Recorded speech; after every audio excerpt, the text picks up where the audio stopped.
Very good morning to all. Welcome to online lectures of Aryan Commerce classes for especially for 12 Commerce. We are with the subject called the bookkeeping, in which we started the bills of exchange topic, and this bills of exchange topic is towards completion. Okay, today we are going to see the new part in bills of exchange. Before that, we will see the journal entry part, how the journal entries is to be prepared, because everything is dependent on these journal entries. Okay, so it's starting within the books of buyer. Last lecture मैंने आपको homework नहीं दिया था, मैंने बोला था कि journal entries कर लेना. So first entry in the books of seller, buyer account debit to sales account.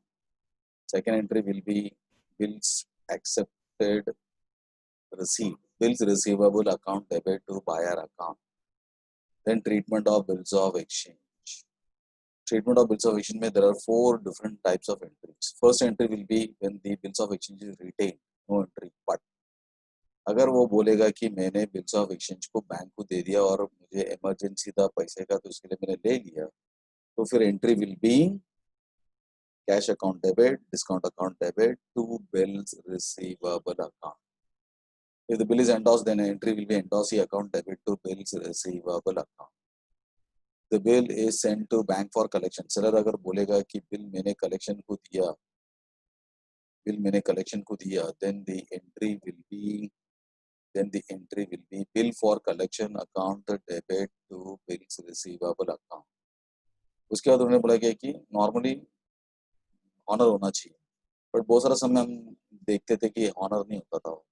तो बिल्स ऑफ एक्सचेंज ऑनर रहेगा, तो entry cash account debit to bills receivable account.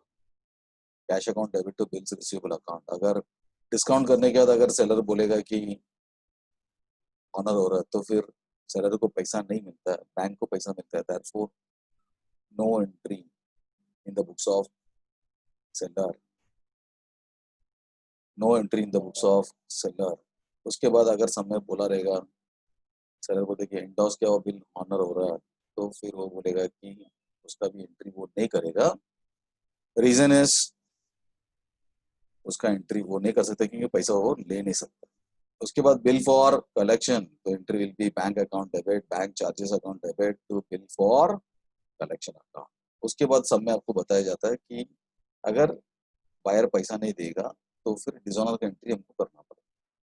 तो डिसऑनर का एंट्री करते समय उसमें भी 4 कैटेगरी करके बोला गया. कैटेगरी नंबर 1, उसमें उन्होंने बताया कि अगर सेलर को ही पता चला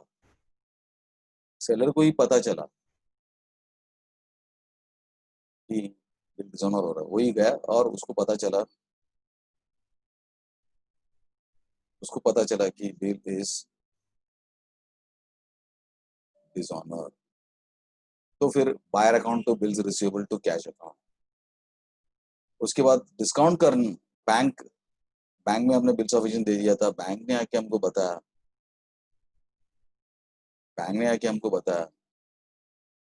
तो बिल डिसऑनर हो रहा है, तो buyer account debit to bank account. और ब्रैकेट में लिखा कि बिल प्लस नोटिंग चार्जेस दोनों को ऐड करके एंट्री करना. फिर उसके बाद एंडोर्स करने के बाद अगर डिसऑनर होता तो buyer account debit to endorsee account. Bill for collection के बाद अगर मालूम पड़ा कि डिसऑनर हुआ, तो entry will be buyer account debit bill for collection to cash account. Noting charges को आपको सेपरेटली लिखना है. उसके बाद इंटरेस्ट का entry, buyer account to interest account. अगर कोई पैसा नहीं देता है, बाद में टाइम मांग रहा और तो सेलर बोलते कि इंटरेस्ट बिना बोल के चालू हो जाए, तो cash account to buyer account to interest account. फिर बाद में पार्ट पेमेंट का एंट्री हमको करना. पार्ट पेमेंट में क्या बोला था, कुछ ना कुछ अमाउंट उनको देना पड़ेगा. पूरा अमाउंट आप दे नहीं सकते, बट कुछ ना कुछ अमाउंट तो दे सकता ना. तो cash account debit to buyer account. पैसा आने के बाद सेलर एंट्री करेगा cash comes in to buyer account. उसके बाद न्यू बिल्स ऑफ एक्सचेंज, जो भी बाकी बचेगा अमाउंट, उसके लिए सेलर बायर को बोलेगा कि आपको न्यू बिल्स ऑफ एक्सचेंज के ऊपर साइन करना पड़ेगा. तो न्यू बिल्स ऑफ एक्सचेंज के ऊपर साइन किया, entry will be bills receivable account debit to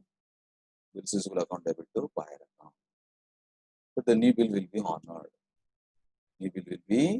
second time जो मौका दिया गया कि आप पे करो, तो उसको पे करना चाहिए. Entry will be new bill cash account debit to bills receivable, बराबर। उसके same in the books of buyer भी मैंने आपको बताया, पहला एंट्री उसका परचेस करेगा तो purchase account debit to seller account. Exam में मैंने आपको बताया था it can be in the books of buyer और it can be in the books of seller. उसके बाद next one, bills acceptance given. Entry will be seller account debit to bills payable account, seller account debit to bills payable account। उसके बाद उन्होंने बताया कि treatment of bills of exchange, अगर bills of exchange को seller कुछ करता है, कुछ करता मतलब वो डिस्काउंट करता है, एंडोर्स करता है, बिल फॉर कलेक्शन करता है, तो एंट्री करने का कोई जरूरत नहीं। फिर उसके बाद उन्होंने बोला गया कि अगर बायर ऑनर करता है, पैसा दे देता है, तो बिल्स पेबल टू कैश, ऐसा करके अपना ट्रांजेक्शन को क्या कर सकता है, क्लोज कर सकता है। उसके बाद bills of exchange dishonour, bills of exchange dishonour, तो entry will be bills payable account debit, noting charges account debit to seller account. Dishonour के बाद बायर को मालूम है कि इंटरेस्ट देना ही पड़ेगा, तो इंटरेस्ट का कैलकुलेशन करके आपको सेलर बताएगा तो entry will be interest account debit to seller account. उसके बाद पार्ट पेमेंट, पार्ट पेमेंट का एंट्री क्या रहेगा, seller account debit to cash account. फिर new bills of exchange acceptance, तो फिर seller account to bills payable account. फिर वो न्यू बिल को क्या करना चाहिए, वो ऑनर करना चाहिए। Entry will be bills payable account debit to bills payable account debit to cash account, ये हमने देखा, बराबर। So now today we are going to start with a new question, इसमें नया पार्ट रहेगा, ऐसा करके मैंने आपको बताया था। सी क्वेश्चन नंबर 38 जो आज हम सॉल्व करने वाले हैं, सम्स को सॉल्व करते करते मैं आपको बताया।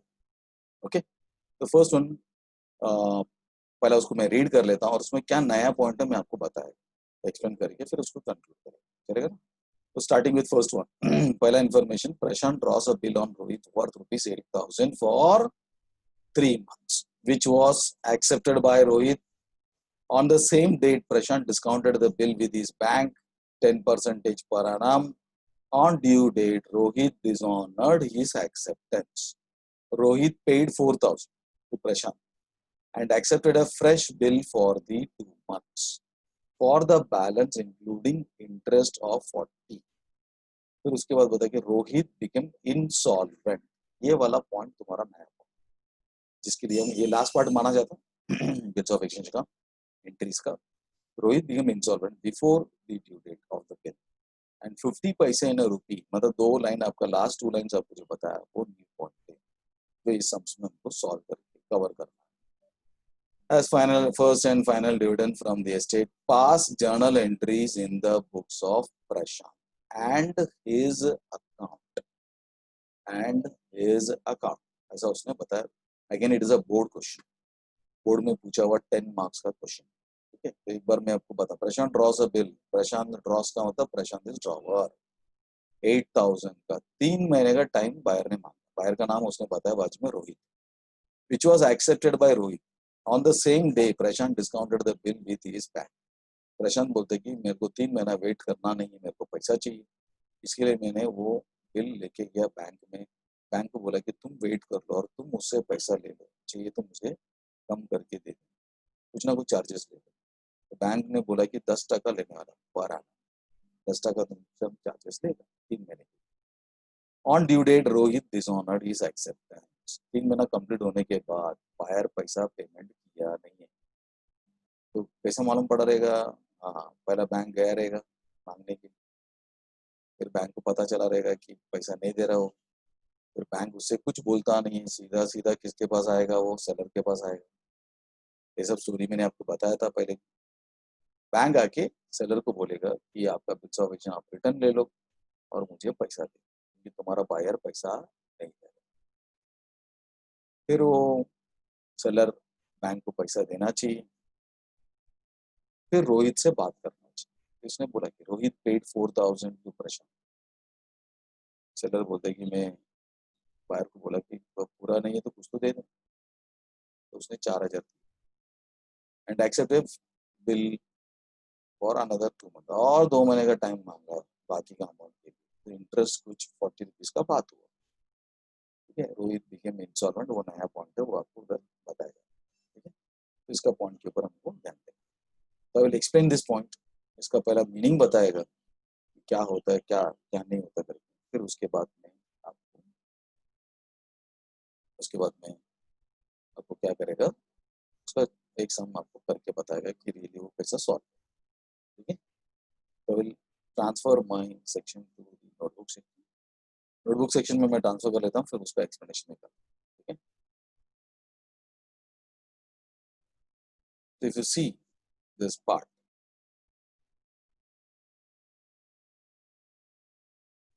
अगर आप ये पार्ट को देखेंगे तो इधर इंडिकेशन वगैरह हम बताएं, ठीक है।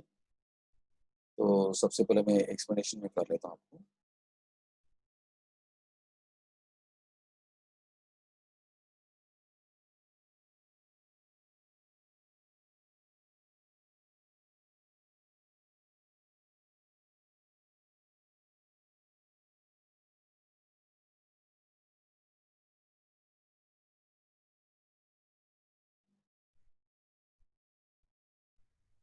जर्नल एंट्रीज को मैं बता, पहला व्हाइट बोर्ड में मैं जा रहा हूँ। That white board I will explain first, फिर आज का नया पॉइंट क्या है हम देखेंगे, फिर सम्स को सॉल्व, ठीक है। First one, we see the sum, sums को अगर आप देखेंगे, अब उन है बिल्स ऑफ एक्सचेंज में, बराबर ना। If you see the bills of exchange, bills of exchange का टॉपिक में हम जर्नल एंट्रीज कर रहे थे। हम उस जर्नल एंट्रीज में आपको फर्स्ट, उस जर्नल एंट्रीज में आपको बोला जाता है कि सबसे पहला आप सुना कि सेलर और बायर को बोलते कि आपको सिखाता है कि सेलर क्या एंट्री करता है, बायर क्या एंट्री करता है, ये सिखाया जाता है, ठीक है। तो फर्स्ट वन आपको सेल्स के बारे में बोले। एक्चुअली बहुत सारा चीज होता है, बट वो लोग बोलते हैं कि हम बहुत सारा चीज को बता नहीं सकते, तो वो लोग क्या लिमिटेड ही बताते हैं। लिमिटेड मतलब सेल, अभी डायरेक्टली सेल होता नहीं। अभी आप एडमिशन लेते हो तो डायरेक्टली एडमिशन लेता है क्या, पूछता है क्या है क्या नहीं क्या है, फिर दूसरा दिन आएंगे, फिर डैडी आएगा, बोलेंगे, बात करेंगे, ये करेंगे, है ना। बहुत सारी चीज को वो लोग समराइज में बताते हैं। समराइज बोलेगा तो इन शॉर्ट में बताते हैं, सम्स है ना, वो पूरा स्टोरी नहीं बता सकते क्या होगा कैसा होगा। तो सेल मतलब सेल, मतलब सेल बोले तो ऐसे डायरेक्टली सेल होता नहीं है, बराबर है कि कभी कभी तो एक महीने पहले कोई आके पूछ के गया रहता है, फिर आज आके उसने क्या किया, हमको हमारे इधर आके बोला कि हमको परचेज करना है, तो डिपेंड, ठीक है। तो sale, bills of exchange, bills of exchange भी डायरेक्टली बनता नहीं। बिल्स ऑफ एक्सचेंज के लिए फिर वो कितना मंथ क्या कितना टाइम लगेगा वो सब पूछते हैं, उसके हिसाब से बिल्स ऑफ एक्सचेंज का एंट्री आपको करना। थर्ड एंट्री आपको बोलते हैं कि made a treatment of bills of exchange, treatment of bills of, yes, treatment of bills of exchange, treatment of bills of exchange. फिर उसके बाद वो लोग बोलते हैं कि आपको एंट्री करना पड़ता है, ऑनर हो जाएगा तो ऑनर का एंट्री, नहीं ऑनर है तो फिर आपको you have to make the entry for dishonour. जैसे वो पैसा नहीं देगा तो फिर आप क्या करो, उसे इंटरेस्ट का बात करो और उससे जो भी है पार्ट पेमेंट ले लो। सेलर को बोलते हैं कि सेलर को बोल रहे हो, फिर वो जो भी बाकी रहेगा उसको छोड़ो मत, उसके लिए भी क्या करो, राइटिंग में लिख के ले लो, उसके लिए भी बिल्स ऑफ एक्सचेंज बना के तुम ले लो। बिल्स ऑफ एक्सचेंज आप क्या करो, बना के ले लो, बराबर है। तो फिर उसके बाद नेक्स्ट एंट्री वो लोग बोलते कि वो सेकेंड टाइम जो बिल्स ऑफ एक्सचेंज का टाइम दिया, कम से कम उसको तो क्या करना चाहिए, उसको ऑनर करना चाहिए। कम से कम उसको तो क्या करना चाहिए, वो ऑनर करना चाहिए, बराबर है क्या। सो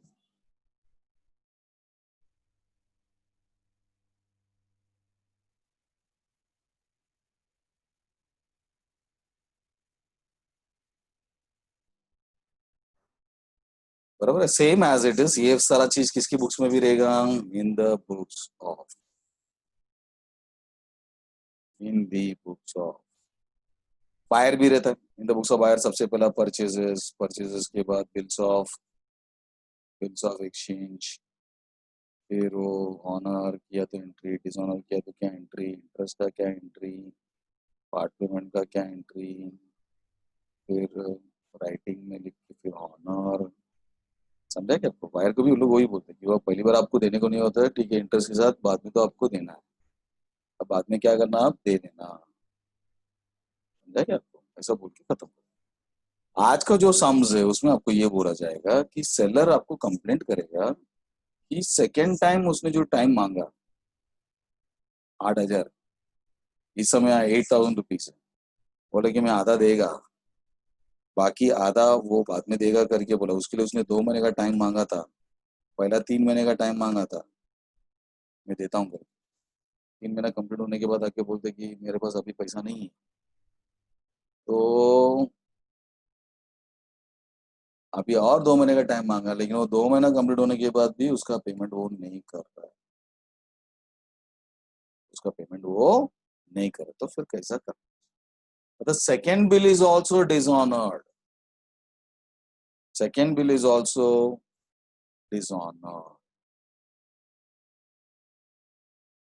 Okay, तो फिर कैसा करना? ठीक है, वो बाद में आपको जनरल एंट्रीज बताएगा, लेकिन उसका पहले एक्सप्लेनेशन में कर लेता हूँ, चलेगा? इसका एक्सप्लेनेशन में कर लेता हूँ।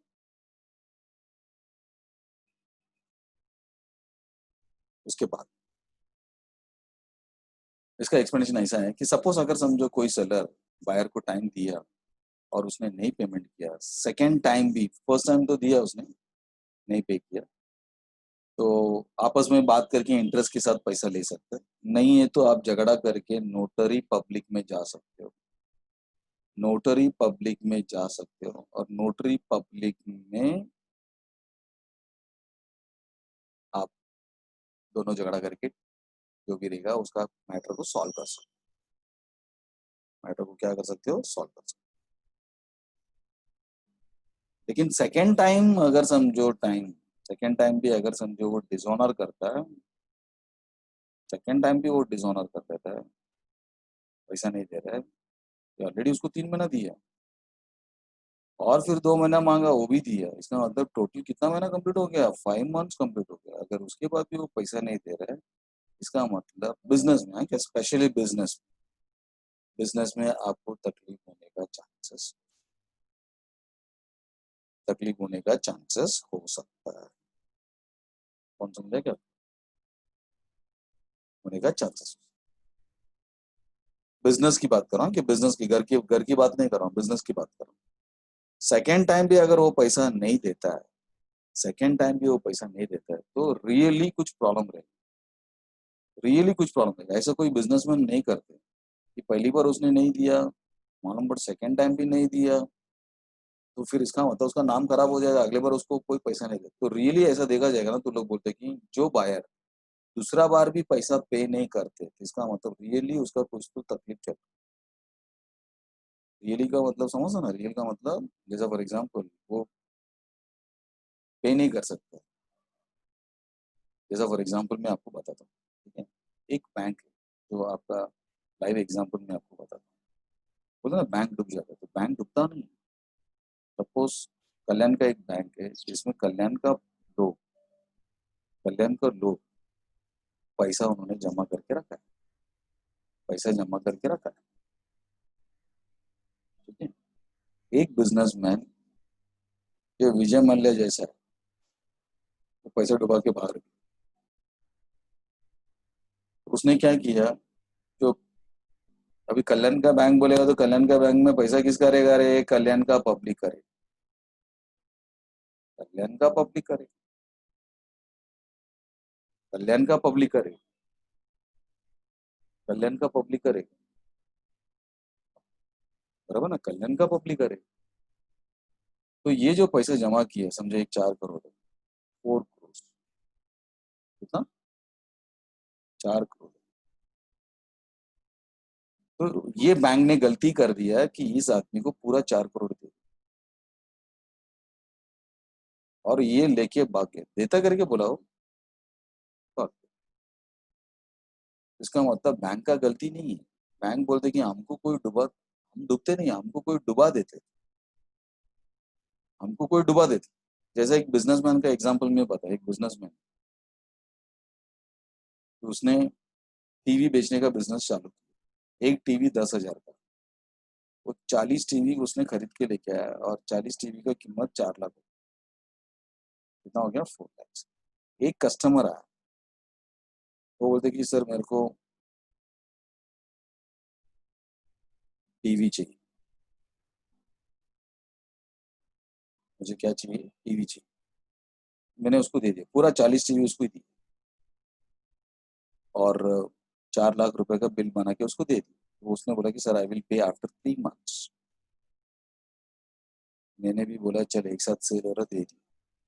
3 महीने के बाद आके उसने बोला गया कि सर अभी मैं पे नहीं कर सकता, अनदर 2 मंथ्स, और एक 2 महीने का मुझे टाइम। तो और एक 2 महीने का उसने, समझा क्या आपको, और 2 महीने के बाद वो तो दिखा ही नहीं। मैं उधर जा रहा, उसका शटर वटर डाउन है, बंद है। बाजू वाले को पूछा, बोलते कि वो तो बंद करके कभी का चला गया। इसका मतलब मैंने जो 4 लाख का जो सेल किया, ये आदमी तकलीफ में आ गया।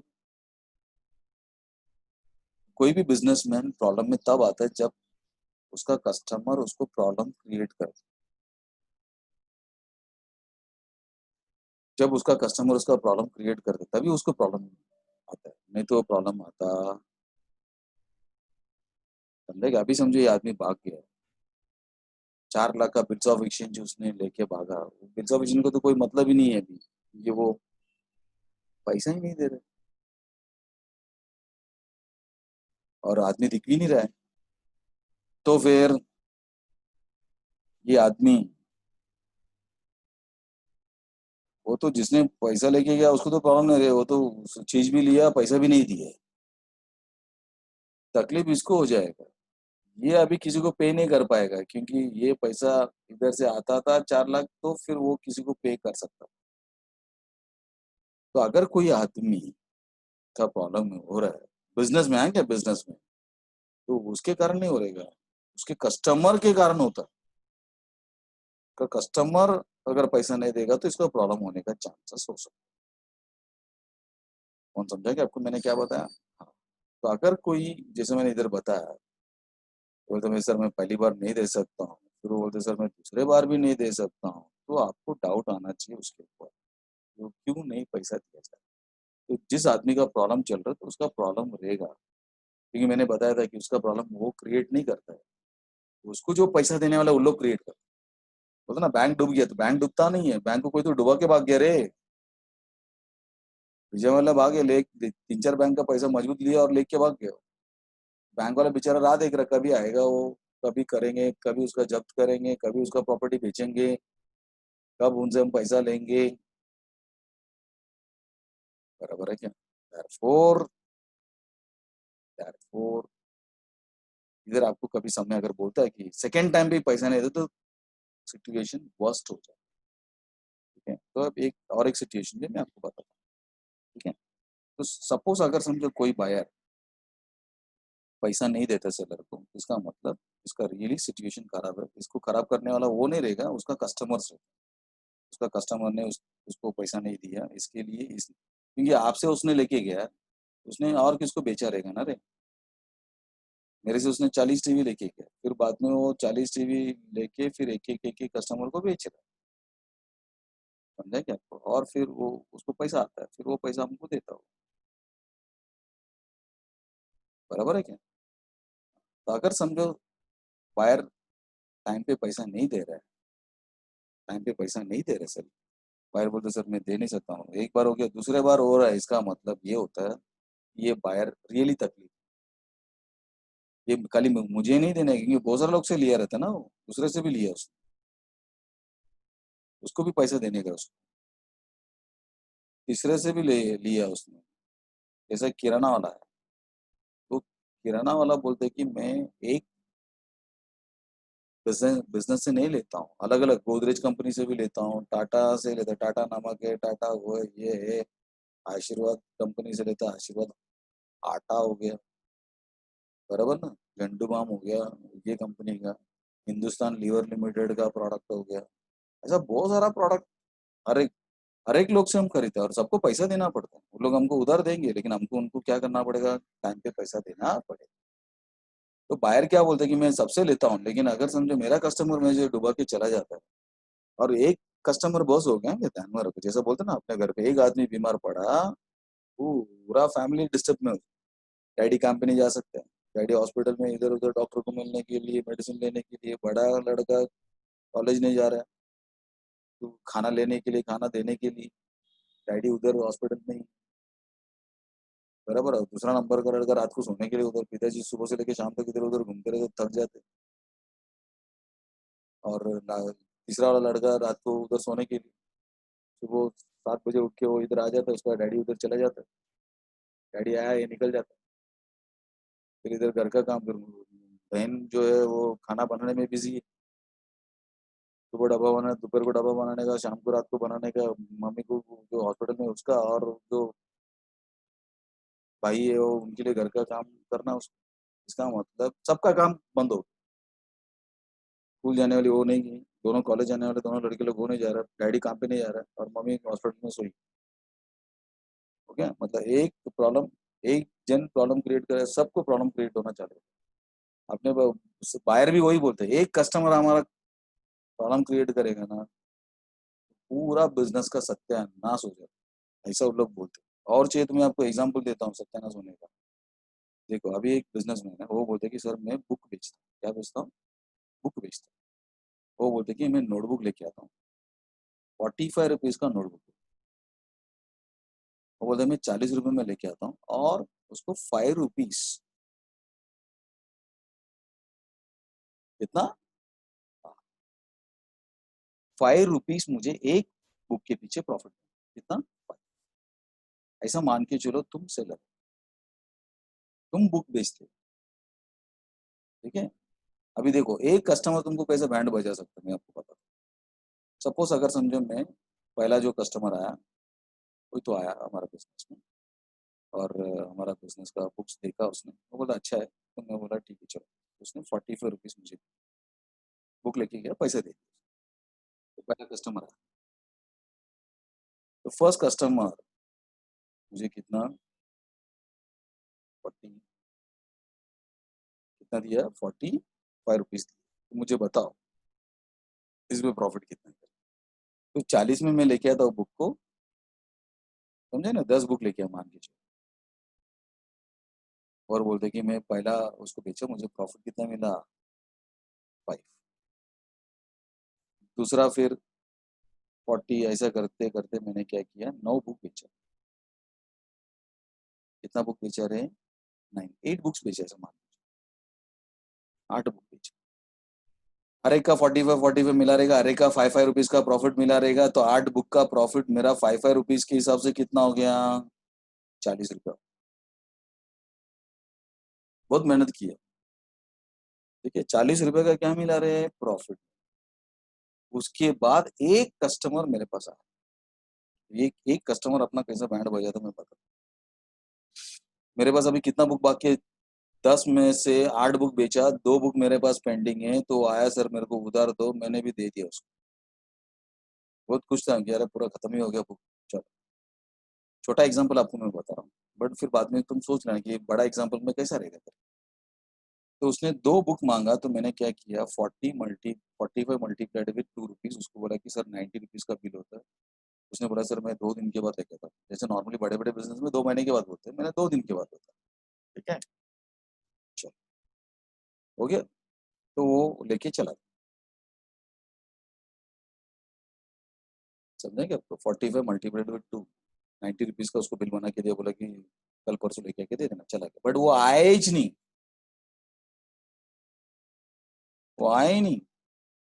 इसका मतलब तुम सोचो, इतना मेहनत करके मैंने जो बुक्स बेचा, उसमें प्रॉफिट मुझे कितना आया, 40, बट एक कस्टमर जो मेरे पास आके वो जो बुक लेके गया, 90 रुपए का चीज लेके गया, उसने 90 रुपए का चीज लेके गया, तो मुझे प्रॉफिट हुआ कि लॉस हुआ, तो मैंने जितना मेहनत किया उसको तो पूरा पलटी कर दिया उसने। तो 40 तो छोड़ो, मेरा कमाया 40, उसने तो लेके गया 90 रुपए का चीज लेके गया, 90 रुपीज, पूरा मेरा पैसा 90 रुपीज गया, तो डायरेक्ट लॉस में आ गया, डायरेक्ट लॉस। डायरेक्ट लॉस कितना हो भी, 90 रुपया मेरा लॉस है, और इसके पहले मैंने जस्ट प्रॉफिट कमाया था कितना, 40 रुपीज का, इसका मतलब डायरेक्ट कितना लॉस हो गया रे, 50 रुपए का लॉस। प्रॉफिट में था, बट वो कस्टमर, एक कस्टमर ने मेरे को सत्यानाश करके, समझे क्या? तो अभी समझो ये, अभी बेचारा ये अभी करेगा क्या? जो सेलर है वो करेगा क्या? समझा क्या? हाँ, वो पैसा देगा तो ठीक है, नहीं देगा तो क्या करेगा रे? नहीं देगा तो क्या करेगा? कुछ नहीं कर सकता। और ये किसी को पैसा दे भी नहीं सकता। अभी सेलर ये आदमी के पास आके कोई आके मांग रहा है तो सर मेरे से, मैं भी 10 बुक किधर से लेके आया रहेगा ना, मैं भी 10 बुक किधर से लेके आया रहेगा ना, तो मेरे कस्टमर से मैं बेचेगा फिर पैसा देगा ना। समझा क्या? फोर, एक कस्टमर भी अगर, समझो आपका बिजनेस में अगर कोई बोलता है कि पैसा नहीं है देने के लिए, तो सिचुएशन सीरियस हो जाता है। बिजनेस की बात कर रहा हूँ, सैलरी की बात नहीं कर रहा हूँ, बिजनेस की बात कर रहा हूँ। समझा क्या आपको? समझा क्या आपको? सो सो ऐसा करना चाहिए। तो आपको कैसा समय आपको बता रहेगा, मैं बता रहा हूँ, चलेगा ना? समय कैसा बता रहेगा मैं आपको बता रहा हूँ। ओके ना? इफ यू सी द सम, इसमें आपको बोलेगा कि एक सेलर है, एक बायर है, दोनों के बीच में ट्रांजैक्शन हो रहा है। फर्स्ट टाइम उसने पे नहीं किया, सेकेंड टाइम वो पे नहीं कर रहा है, तो सेलर क्या करता है? बायर को तकलीफ है मालूम है, लेकिन अपन भी क्या कर सकते हैं? बायर बोलते हैं कि मेरे को लोग डुबा के चला गया है, वो सब हमको बोलो मत, हमसे तूने पैसा लिया ना, तो सही बोल रहा गलत बोल रहा हमको क्या मालूम है? दुनिया के बारे में कोई सोच नहीं सकता है। तुम पैसा हमको दो, नहीं तो मैं कंप्लेंट करे। समझे क्या? तो जब ऐसा सिचुएशन, जैसा जैसा विजय मल्ल्या का जो मैंने एग्जाम्पल बताया, इसका केस भी वैसी। वो खाली हमारा पैसा नहीं, बहुत जन से पैसे लिए था, एक बैंक से नहीं, 4-5 बैंक से मजबूत लिया, बहुत सारा बैंक से लिया, लेकिन 4-5 बैंक से बहुत मजबूत लेके रखा था। समझा क्या आपको? तो सब बैंक वाले मिलकर क्या किया, उसके ऊपर कंप्लेंट कर। पहला वाला बैंक वाला पैसा मांगने को गया तो नहीं दे रहा, दूसरा वाला जाके मांग रहा, वो भी नहीं दे रहा है। 1 महीना हो गया, 2 महीना हो गया, बोला हुआ टाइम जो बोला था उसमें से और 4-5 महीना कंप्लीट हो गया, सालों साल कंप्लीट हो गया। बराबर ना? कभी कभी तो दो दो जन में जाके खड़ा है तो मालूम पड़ा दूसरा भी आके खड़ा है, वो भी उसको ही ढूंढ रहे हैं। उसको पूछा क्या हो गया? अरे वो आदमी मेरे से पैसा, अरे मेरे से भी लेके गया। बाजू वाले को पूछा क्या रे तेरा आदमी, तुम्हारा बाजू वाला किधर गया? बोलता किधर गया मालूम नहीं सर, मेरा भी पैसा लेके गया। बाजू वाला बोलता मेरा भी लेके गया, मुझे भी पता नहीं था लेके गया। कौन समझाएगा आपको? तो फिर ऐसा सिचुएशन में कैसा करना? समझे कि नहीं? जैसा विजय माल्या के केस में एसबीआई ने भी केस किया, पंजाब नेशनल बैंक ने भी केस किया, जो जो बैंक ने उसको दिया सब लोग ने केस किया उसके ऊपर, सीधा कोर्ट में, कि हमारा पैसा वो दे नहीं रहा है, प्लीज आप उनसे लेके हमको दो, प्लीज हमको उनसे लेके देना। समझा क्या आपको? प्लीज उनसे हमको लेके देना, ये आपको बोला जाता है। कौन समझा क्या आपको? तो सब सेलर लोग मिलकर कोर्ट में जाके, मतलब जो भी जिसको भी वो पैसा देने का पेंडिंग रखता है, सब लोग जाके वो क्या कर सकता है, उसे डिमांड कर सकता है। सब लोग उस पर डिमांड कर सकते हैं। नहीं देगा ना तो सीधा उसके ऊपर ये लोग सब जन मिलकर केस कर सकते हैं। सब जन मिलकर केस कर, समझा क्या आपको? किधर केस करना चाहिए? सीधा कोर्ट, अपना हाई कोर्ट होता है अपना, वो सबसे top supreme court, session court होता है, लोकल कोर्ट बोलते हैं उसको। लोकल कोर्ट से डिस्ट्रिक्ट कोर्ट, फिर बाद में हाई कोर्ट के बाद सुप्रीम कोर्ट। किधर भी जा सकते हो, पहले अपना नॉर्मल, फिर बाद में उधर से नहीं हो रहे तो हाई कोर्ट में जाओ, हाई कोर्ट भी नहीं करके बोलते तो सुप्रीम कोर्ट में जाके झगड़ा करके तुम उसका बिल्स ऑफ एक्शन का प्रूफ को रख के पैसा ले सकते हो, जैसा आज विजय मल्ल्या के साथ हो रहा है, वही हो रहा है। लोगों का पैसा डुबा के भाग गया, दुनिया भर का उसने डॉक्यूमेंट साइन किया था बिल्स ऑफ एक्सचेंज जैसा, आपको बहुत सारा प्रॉमिसरी नोट है, ऐसा बहुत सारा है, सीसी है, कैश क्रेडिट है, किसी का भी पैसा नहीं दिया उसने। समझा क्या? तो फिर क्या होता है?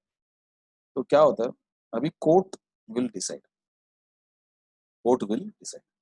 तो ये लोग सब मिलकर कौन, अपना सेलर, फिर बाकी लोग मिलकर क्या करेंगे, उसके ऊपर केस कर देंगे। फिर court will decide, court will decide, court will decide. ठीक है, कोर्ट क्या करेगा, फिर उसको बुलाएगा। जमा वाले को तो बुला नहीं सकते क्योंकि वो भाग गया इधर से, क्योंकि उसको मालूम है वो बुलाएगा करके, तो मालूम है वो बुलाएगा करके, इसके लिए वो इधर से भाग के उधर बैठ गया। बराबर है। तो अभी क्या कर सकते हैं हम, यस, सब सेलर लोग मिलकर उस बायर के ऊपर क्या कर सकते हैं, पैसा मांग रहा नहीं दे रहा करके कंप्लेंट कर सकते हैं। और इंडिया में रूल है कि पैसा आप प्रॉमिस करने के बाद तुम ये नहीं बोल सकते हो मैं दे नहीं सकता। मेरे से कोई 4 लाख का माल लेके गया, सर मैं पक्का देता हूँ, प्रॉमिस किया, माँ कसम, ये सब बोला उसने, और 3 महीने के बाद गायब भी हो गया हो। कौन सा कसम खाया उसने, झूठा कसम खाया उसने। बराबर है क्या, ऐसा नहीं चलता ना। जैसे आपका पिताजी को पगार देने का करके तुम्हारा कंपनी ने बोला 10 तारीख को पक्का पगार देगा, 1 तारीख को पक्का, आज 1 तारीख है, आज तेरा पिताजी सोच के जा रहा है कि जब आज कैसे भी करके मेरे को पगार मिलेगा ही मिलेगा। उधर जाने के बाद कंपनी वाला बोलता नहीं देगा हम लोग, कोरोना चालू है, ये चालू है, वो चालू है, तो बोला मर गया अभी तो, अभी हम क्या करेंगे। बराबर ना। तो कोई काम ही नहीं करेगा, वो बोला पहला पैसा रखो उसके बाद काम के बारे में सोचेंगे। अब एक ने तेरा पिताजी नहीं, तेरे पिताजी के साथ में जो जो लोग काम करेंगे सब जमा हो जाएंगे। बराबर ना। Same as it is, same as it is, इधर भी सब सेलर लोग मिलकर वो अकेला एक आदमी के ऊपर कंप्लेंट करेंगे।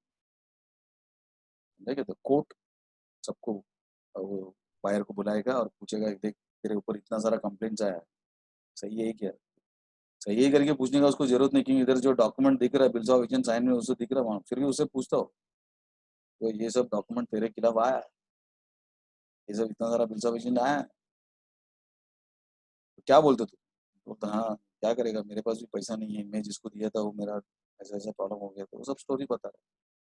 कोर्ट बोला अभी तेरे को देना तो पड़ेगा, तू देगा तो ठीक है, नहीं देगा तो तेरा हम प्रॉपर्टी बेचेगा और देगा। तो और कोई ऑप्शन है तो बायर उसको, कोर्ट उसको टाइम देते हो, 1 महीने का टाइम और ले ले, अरेंज करके दे देना। नहीं है हम खुद ही अरेंज कर डाले। जैसा बैंक वाला, आपने लोन लिया बैंक से, लोन आप ईमानदारी से भरना चाहिए।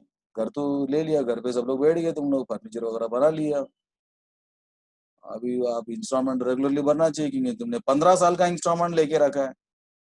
पिताजी बोला कि हर महीना में भरेगा, 15 साल तक भरेगा, 40 लाख का घर, बैंक ने पैसा दिया था, तुमने भी दिया था थोड़ा सा, लेकिन बैंक ने ज्यादा दिया। अभी तुम महीने का इंस्टॉलमेंट अगर तुम नहीं भरेगा तो बैंक आके तुमको दम देगा, बोले या तो तुम ईमानदारी से भरो, नहीं भरेगा तो हम उसको बेचेंगे, पैसा लेंगे, बचा हुआ पैसा तेरे को दे देंगे, नहीं बचेगा तो और तेरे से मांगेगा। समझा क्या, यही चीज आपका कोर्ट में भी होता है। तो फिर कोर्ट क्या करता है, ऐसा बहुत बड़ा प्रोसीजर होता है, एक्चुअली प्रोसीजर मैं पूरा नहीं बता सकता हूँ, बट थोड़ा बहुत मैं आपको बता सकता हूँ। तो कोर्ट क्या करेगा, सबसे पहला वो प्रूफ वगैरह लेके रख लेगा और बायर को बुला लेगा, कंफर्म करेगा कि तेरे खिलाफ इतना सारा लोग जो बोल रहा सही है क्या, यस और नो। तो बायर बोलेगा यस, यस ही बोलना पड़ेगा कि उसने साइन वगैरह करके रखा है, उसने दिया ना 2 मंथ्स आफ्टर डेट पे टू मी, इसके लिए वो बिल्स ऑफ एक्सचेंज बना के लेते हैं लोग। बस सही नहीं देगा तो, नहीं देगा तो क्या, समझा क्या आपको। देयरफॉर कोर्ट क्या करेगा, उनको सबको बोलेगा और उसको बोले देखो तेरा अभी जितना भी प्रॉपर्टी है ना वो अभी सब हम जब्त करेंगे, तेरा प्रॉपर्टी को हम बेचेंगे, बेचने का जो भी पैसा आएगा वो पैसा हम लोगों को बांट के देंगे। उसका प्रोसीजर चालू हो जाए। प्रोसीजर, प्रोसीजर क्या प्रोसीजर, उसका प्रॉपर्टी को बेचने का और जो भी पैसा आएगा लोगों को दे देने का। तो कोर्ट एक पेपर में एडवर्टाइजमेंट देता है, ऐसे ऐसे एक आदमी है जो लोगों से पैसा लेने के बाद पैसा नहीं दे पा रहा है, ही इज डिक्लेयर्ड इंसॉल्वेंट। उसको बोलते हैं इंसॉल्वेंट। इंसॉल्वेंट का मतलब ऐसा पर्सन जो लोगों से लिया हुआ पैसे को रिटर्न नहीं कर पा रहा, जिसका एसेट कम है और लाइबिलिटीज कई गुना उसका ज्यादा है। जैसा फॉर एग्जाम्पल उसके पास मान के चलो 10 लाख है, लेकिन उसको लोगों को देने का है 60 लाख, 60 लाख। जैसे तेरे पास 10 रुपए है, लेकिन तेरा दोस्त को तेरे को 60 रुपए देने का है। जिंदगी में कभी दे नहीं सकते, तेरे पास है ही 10 रुपए। 10 रुपए रख के 10 रुपए दे सकते हैं, 10 रुपए रख के 60 रुपए किधर से देगा तू? इसको बोलते तेरे पास है कितना, एसेट कितना है? 10। कैश एज एन एसेट, लेकिन लाइबिलिटी कितना है? कई गुना उससे ज्यादा। तुम कभी जिंदगी में उसको दे नहीं पाएगा। तो गवर्नमेंट अपना कोर्ट, किसी का कुछ डाउट है सर, प्रॉपर्टी सेल करने के बाद भी लोन सेटिस्फाई नहीं हुआ तो कोर्ट क्या करेगा सर? वो डाउट मैं बताता हूँ कि एग्जांपल लेके, जैसा आपका घर है, ये 40 लाख का घर है, आपने लोन लिया बैंक से और उसमें से आपने 2 लाख रुपए दे दिया, तो आपका 38 लैक्स अभी भी बाकी है। कितना बाकी है? 38 लैक्स रुपीज बाकी है देने के लिए। तो 38 लैक्स रुपीज में मतलब उसके बाद फिर अब आप थोड़ा थोड़ा करके भरेंगे तो 2 लाख, 20-20 हज़ार भरेंगे तो साल का समझो 2 लाख होता है। तो फिर दूसरा साल भी है, पहला साल भरा 2 लाख, दूसरा साल भी आपने 38 लैक्स रुपीज में से 2 लाख भर दिया, अभी कितना बाकी है? 36 लैक्स। एल मतलब लैक्स। 36 लैक्स को ऐसा अंडा अंडा लिखिएगा, थोड़ा बड़ा हो जाएगा, इसके लिए शॉर्ट में मैं लिख रहा हूँ। समझा क्या? तो अभी तीसरा साल में तुम्हारा घर पे कुछ तो प्रॉब्लम है। समझा क्या आपको? और कुछ तो प्रॉब्लम के कारण आपके घर से अभी पैसा दे नहीं सकते, या कंपनी बंद हो गया, पिताजी जिस कंपनी में काम करते थे उसमें कुछ तो प्रॉब्लम हो गया, कुछ तो हो गया, तेरा डैडी का गलती या कंपनी का गलती, कुछ तो ना हुई। तो मैं अभी पे नहीं कर रहा हूँ, 1 महीना हो गया, 2 महीना हो गया, दूसरा महीना भी नहीं पे किया, तीसरा महीना भी गया। जैसे ही 3 महीना कंप्लीट हो जाता है ना, रूल है बैंक का, अगर कोई भी लोन लिया हुआ आदमी 3 महीने तक नहीं आता पैसा देने के लिए, तो बैंक को अधिकार रहता है कि वो प्रॉपर्टी को बेचे। तो सीधा सरफसी नहीं कहते उसको, सरफसी बोलते हैं उसको। इतना डिटेल में तुमको नहीं है, वो ये इंटर में है सरफसी वगैरह क्या है, कैसा करते हो लोग, कौन आता है, कैसा आता है, बेचारे जो घर पे रहते हैं उसको उठा सकते हैं कि नहीं उठा सकते, उठाएगा तो पैसा उठाना चाहिए। वो लोग क्या करते हैं, जब्त कर लेते हैं। वो बोलते हैं कि या तो तुम पैसा भरो, चाहिए तो हम तुमको और 1 महीने का टाइम देते हैं, हम पैसा देगा तो ठीक है, नहीं है तो तुमको, तुम्हारा घर को हम क्या करेंगे, हम बेचेंगे। क्योंकि पेपर पूरा किसके पास रहता है? बैंक के पास रहता है ना। और खाली साइन करने को तुमको बुला तो साइन तेरे को करना पड़े, तेरा पिताजी को करना पड़े। ठीक है, तो अभी आपका घर बेचा, वो लोग ने कितने में बेचा समझो? 40 लाख में बेचा, या 42 लैक्स में बेचा, क्योंकि प्रॉपर्टी खरीदने के बाद उसका भाव बढ़ता भी है। तो बैंक वाला बोलेगा कि 36 लैक्स रुपीज हमारा तुम्हारा पेंडिंग था, वो हमारा, और उसके बाद 1 लाख रुपया बढ़ गया इंटरेस्ट का, तो 37 लैक्स रुपीज हम इसमें से ले लेंगे, बाकी जो बचा 5 लाख आप रखो। एक सिचुएशन। दूसरा सिचुएशन ऐसा होता है, जैसा आपने 357 में पूछा था, उसके हिसाब से मेरा घर मैंने लिया था और सब अभी भरते भरते 36 लैक्स रुपीज मेरा पेंडिंग रह गया, उसके बाद हमको भरने को नहीं हो रहा। 1 लाख रुपए उसके बाद इंटरेस्ट भी चढ़ गया हमारा, 37 लैक्स रुपीज हमको देने का था। तो बैंक वाले आके हमारा घर बेचा, तो घर बेच के हम उनको कल ही 35 लाख मिला।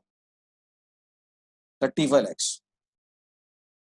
कितना मिला? 35 लैक्स मिला। तो बैंक वाला क्या करेगा? 37 लैक्स उसको आने का था ना, तो बैंक बोलेगा देखो हमको आने का था 37, तुम्हारा प्रॉपर्टी हमने बेचा, 35 मिला, तो बाकी 2 लाख तुमको और हमको देना पड़ेगा, और तुमको देना पड़ेगा। बोला क्यों? कोई ना, 37 लैक्स तुमको देने का, तुम्हारा घर का प्रॉपर्टी बेचा तो हमको कम आया, 35 लैक्स ही आया, तो 37 में से, हाँ बराबर है। बोलते तुम्हारा प्रॉपर्टी हमको बेच के 35 आया, तो लेकिन उसमें से हम पूरा पूरा 35 ले लेंगे, और 2 लाख बच रहे ना, वो तू देना, तेरा गहना बेच, इसको बीवी बेच, कुछ भी बेच, बट हमको 2 लाख दे। तेरे पीछे लग जाएगा वापस, पहले से लगा था, वापस वो जो पेंडिंग है उसके लिए भी लग जाएगा। हाँ ज्यादा रहेगा तो तेरे को रिटर्न कर देगा, जैसा पहला एग्जाम्पल दिया था ना, कि तुमको देने का था 37 लैक्स, और तुम्हारा प्रॉपर्टी बेचा कितना 42, तो लोग बोलते चलो तुम्हारा 37 लैक्स जो देने का था वो हम ले लेंगे, फिर भी 5 लाख रुपए बचा है तेरा घर बेच के, तू ले लेना, जाके गाँव में सेटल हो जाना, या फिर भाड़े से ले लेना, डिपॉजिट दे देना, भाड़े से ले लेना। और अगली बार लोन लेते समय सोच के लेना, नाटक मत कर। समझे क्या? इधर भी कोर्ट वही करेगा। शायद आपका डाउट क्लियर हुआ ये मान के चलता हूँ। I will continue with my lecture. ठीक है, तो क्या बोला था मैंने? हाँ, जैसे ही लोग कोर्ट में जाके कंप्लेंट करते, जो अभी अपने से एग्जाम्पल में आ जाए, अपने एग्जाम्पल में आ जाए, तो उसका एसेट 10 लाख है, लेकिन उसको देने का कितना? 60 लाख रुपए। तो ये बायर तो कभी दे ही नहीं सकते। जैसे मैंने बताया, मेरे मेरे पास 10 रुपए है, लेकिन मेरे दोस्त को 60 रुपए देने का, कैसे देगा? 6 दोस्त लोग से मैंने लिए, सबसे 10-10 रुपए लिए थे। बट अभी 1 महीने के बाद मेरे को उसको पैसा देने का, लेकिन मेरे पास अभी 10 ही है। उसके बाद मैं देने, एग्जाम्पल मान कीजिए, अभी 10 रुपए तो कोई भी दे देगा रे। 10 लाख रुपए कौन निकाल के देगा? किधर से निकाल के देगा? चोरी करेगा क्या? बैंक को लूटेगा तो भी नहीं मिलेगा। बैंक को लूटेगा तो उधर रखना चाहिए ना, उधर 10 लाख रखा रहेगा तेरे को मिलेगा। ये लोग तो लॉकर भी करके बंद बंद करके रखते हैं। ढूंढेगा तो सुबह हो जाएगा, सुबह होएगा तो तेरे को पकड़ के अंदर डाल। इसके लिए वो लोग ऐसा लॉकर बनाते कि तोड़ने के लिए कम से कम एक 10-12 घंटा लगना चाहिए। 8 बजे रात को अगर चालू करेगा तो सुबह 8 बज जाएगा, 12 घंटे, तो तब तक सब आ जाएंगे लोग। सुबह 8, शाम को 8 बजे समझो, बैंक वैसे भी 6-7 बजे बंद हो जाता है। अगर तो चोरी करने वाला घुसता भी है 8 बजे, तो भी उसको जो लॉकर है उसको तोड़ने के लिए 12 घंटे का टाइम लगता है, लगेगा। ऐसा बना के रखा है। इसको तोड़ेगा, तोड़ सकता है, उसको नहीं तोड़ेगा ऐसा हो नहीं सकता। पर तोड़ेगा तो टाइम लगना चाहिए बस। जितना ज्यादा टाइम लगेगा उसको, उतना फिर वो पकड़ा जाने का चांसेस ज्यादा रहता है। टाक टूक टाक आवाज आ रहा है, कोई ना कोई रास्ते से जाता रहेगा, उसको कुछ पता चलेगा, कुछ ना कुछ ना कुछ उसको हिंट लगेगा। या करते करते 6-7 बज गया सुबह, तब तक लोग रोड पे आ जाते, काम पे जाने वाले सुबह निकल जाते। सब चोरी वोरी करके बाहर कैसे लेके आएगा? समझा क्या आपको ये सब चीज़? तो 10 लाख अगर आपके पास 60 लाख देने का तो दे नहीं पाता, बेचारा फंस जाता। कौन समझा क्या आपको? उसको बोलते हैं लोग, तुम क्या करना चाहिए। तो कोर्ट क्या बोलता है, चलो अपना स्टोरी में आ जाता है। चलो, स्टोरी क्या बोलता है कि कोर्ट क्या करेगा? हाँ, बायर को बुलाएगा। कोर्ट क्या करेगा? बायर को बुलाएगा, और उसे सब पूछने के बाद पेपर में ऐड देगा, एडवर्टाइजमेंट देगा कि ऐसे ऐसा आदमी है, उसका नाम सो एंड सो है, वो इतना इतना लोगों से पैसा लिया है, तो उसको पैसा देने को नहीं रहा, उसका प्रॉपर्टी जब्त हो रहा है, और उसका प्रॉपर्टी को हम बेच के पैसा देने वाला है। और भी कोई लोग रहेगा तो प्लीज अभी हम हमारा बैंक में अपना प्रूफ लेके आ जाओ, तो तुमको भी पैसा मिलने का चांस है। तो एक एग्जाम्पल में देता हूँ, 4 लोग आए थे। पहला वाला एक आदमी आया, बोले सर मेरे को 10,000 देने का था, उसको पूछा प्रूफ है। फिर 20,000 एक लेके आया, फिर एक और एक 10,000 वाला आया। समझा क्या आपको? फिर और एक आदमी को वो 10,000 देने का था। ऐसा 4 लोग आए थे, सब चारों को ऐड किया तो कितना हो गया रे? 30, 40, 50, 50,000 हो गया। मतलब कोर्ट को अभी 50,000 इसका प्रॉपर्टी को बेच के लोगों को देने का। कोर्ट बेचना चालू किया, बेचने के बाद 25,000 मिला। कितना मिला? 25। तो कोर्ट क्या करेगा? सभी लोगों को बुलाएगा और बोलेगा देखो, हमने पेपर में ऐड दिया, उसका नाम खराब खराब हो गया, उसका एसेट हमने बेचा। उसके उसके नाम से जो एसेट है ना वो बेचेंगे। उसके नाम से एसेट बोलेगा तो उसका नाम मिस्टर सुरेश, तो मिस्टर सुरेश के नाम पे घर क्या है, उसके नाम से गाड़ी क्या है, गांव में खेती है, उसके नाम से जो भी चीज रहेगा, सब चीज को कोर्ट बेच सकता है। इसके लिए बहुत सारे लोग बीबी के नाम से रहते हैं। वो बोलेगा मेरा कुछ नहीं है, वो तो मेरा बीबी का है। वो कौन है? वो तो मेरे से झगड़ा करती है, मेरा कुछ नहीं है। इसके लिए बहुत सारे लोग बीबी के नाम से भी लेते हैं, भाई के नाम से लेते हैं। को- कोर्ट आके बोला तेरे नाम से क्या है? मेरे नाम से कुछ नहीं, खाली कपड़ा मेरे पास, मेरा कपड़ा लेके जाओ। देने का कौन उसको? समझे क्या आपको? तो लेकिन उसके नाम से जो जो प्रॉपर्टी है, उस पूरा प्रॉपर्टी को क्या करेगा? बट देयर आर रूल्स है कि सर बीबी के नाम से रहेगा तो फिर क्या करते हो? तो वो सब आपको अलग अलग टॉपिक है, जो पूरा एक एक टॉपिक है, जो हायर स्टैंडर्ड में तुमको पढ़ने को मिलेगा। तो अभी तुम्हारे लिए जितना चाहिए उतना मैं आपको बताता हूँ। ठीक है, तो नाउ उस सुरेश के नाम से जो भी प्रॉपर्टी उसको सबको बेचा, तो 25,000 आया, मान के चलो। एग्जाम्पल में दे रहा हूँ, बट अमाउंट थोड़ा हैवी रहता। तो उसके नाम से जो भी था सब बेच दिया, बाइक था बेच दिया, उसका घर था बेच दिया, सब बेच के 25,000 आया। अभी उसके पास कुछ नहीं और होना भी नहीं चाहिए। अगर बाद में मालूम पड़ा ना तो इलीगल हो जाएगा, गवर्नमेंट उसको जब्त कर ले। पर कोई कोई छुपा के रखा है, बोला नहीं उसने, बाद में मालूम पड़ा गवर्नमेंट को तो फिर वो ले लेता, जबरदस्ती लेते, लिख के भी लेते हो लोग। देख तूने मेरे को बताया था तेरे नाम से 4 चीज, पूरा इस दुनिया में 4 ही चीज है तेरे तेरे तेरे नाम से। इसके अलावा कुछ मिला बाद में तो वो तेरा नहीं रहेगा, वो गवर्नमेंट का रहेगा, ध्यान में रख लेना। तो अभी से कुछ रहेगा तो बता देना, ताकि उसको बेच के हम लोगों को दे देगा तो फ्री हो जाएगा। समझा क्या? नहीं है, बाद में मिला तो भी वो तेरा नहीं हो सकता है, तो बेच नहीं सकता, बेचेगा तो भी इलीगल हो जाएगा, बेचेगा तो भी क्या हो जाएगा, इलीगल। समझा क्या आपका? तो अभी क्या, हाँ, तो कितना लोग है, 4 लोग है, तो सभी चारों लोग को बुलाएंगे, उसको बोलते इधर आओ, और बाहर को भी बुला लेते, देखो उसका पूरा प्रॉपर्टी बेच के 25,000 आया, लेकिन तुम सब लोगों को हमको पैसा देने का है, लेकिन सब लोगों को हम पैसा नहीं दे सकते ऐसा मुझे लग रहा है, ये 50,000 देने का है, उसको एसेट को बेच के कितना, ओनली 25,000 रुपीज आया। कितना आया, 25,000 रुपीज ही आया। क्या करने का अभी? तो पहला वाला आता है, पहला वाला आके बोलेगा सर मेरे को दे दो, फिर दूसरा वाला बोला सर मेरे को भी दे दो, फिर बाकी लोग को क्या करे? पीछे वाला बोले सर मेरे को दे दो, फिर बाद में चाहिए तो उसको दे दो। कोर्ट बोलता है कि ऐसा नहीं चलेगा, तुम्हारा मर्जी से, हम जैसा बोलेगा वैसा तुमको मिलेगा। तो पहले वाले को पहला बुला दो, ये देखो पहला वाला नंबर 1 कौन है, आ जाएगा। तेरा अमाउंट कितना है, बोला सर मेरे को 10,000 मिलना चाहिए। ओके, देखो तेरे को 10,000 अभी मिलेगा नहीं, क्योंकि सबको मुझे देने का 50,000, लेकिन आया हमको आधा ही आया, तेरे को भी आधा ही देगा। सर ऐसा कैसा वैसा कैसा, ज्यादा नाटक करे उसको उठा के बाहर फेंक देते। तो गवर्नमेंट क्या ऐसी, हाई कोर्ट सुप्रीम कोर्ट ऐसी ऐसी नाटक करने के लिए बैठा है क्या? एक तो तुमको हेल्प करने के लिए हम काम कर रहे हैं, एक तो हम पैसा इसका सब एसेट को बेच रहे हैं, और तुमको पैसा देने को हम कोशिश कर रहे हैं, उसमें भी तेरा नाटक। एक तो कोविड-19 चालू है, हॉस्पिटल में तुमको उठा के लेके गए हम लोग घर से, एम्बुलेंस बुला के तुमको साला 4-5 लोग मिलकर आके उठा के लेके जाता है, बेचारा उनको टेंशन आता है कि ना तुमको नहीं लग। एक तो तुमको लेके गया, हॉस्पिटल में रखा, फुकड़ में खर्चा कर रहा है गवर्नमेंट, और ऊपर से बोलता है कि खाना बराबर नहीं है, तो तेरे को चप्पल से मारेगा वो।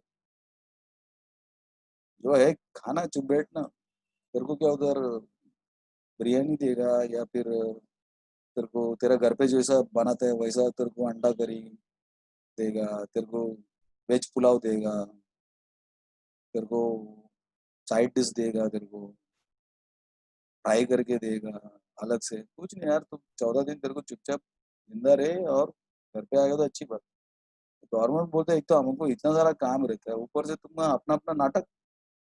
वो बोलते जिस आदमी का तुमने कंप्लेंट किया उसके पास 25,000 है, वो भी 25,000 ने हमने जबरदस्ती उसका बेचा है, तुमको लेने का तो लो नहीं तो चलते रहो। पहला वाले को बुलाया, उसको बोला तेरे को कितना देने का, 10, नहीं मिलेगा तेरे को 10, क्यों? पैसा आधा ही है, लोगों को देने का 50, 50 ना, 50,000 देने का 25,000 ही दे सकते हैं, इसका मतलब सबको आधा आधा मिलेगा, 25,000 हम खत्म करेंगे। तो दूसरा वाले को बुलाया, ठीक है, पहले वाले को बुला के उसको दे दिया, वो नाटक किया, उसको बोला देख ये 5,000 मिला लेके जा, नहीं है करे बोल देना नहीं है, निकल मैं दूसरे को दे दे।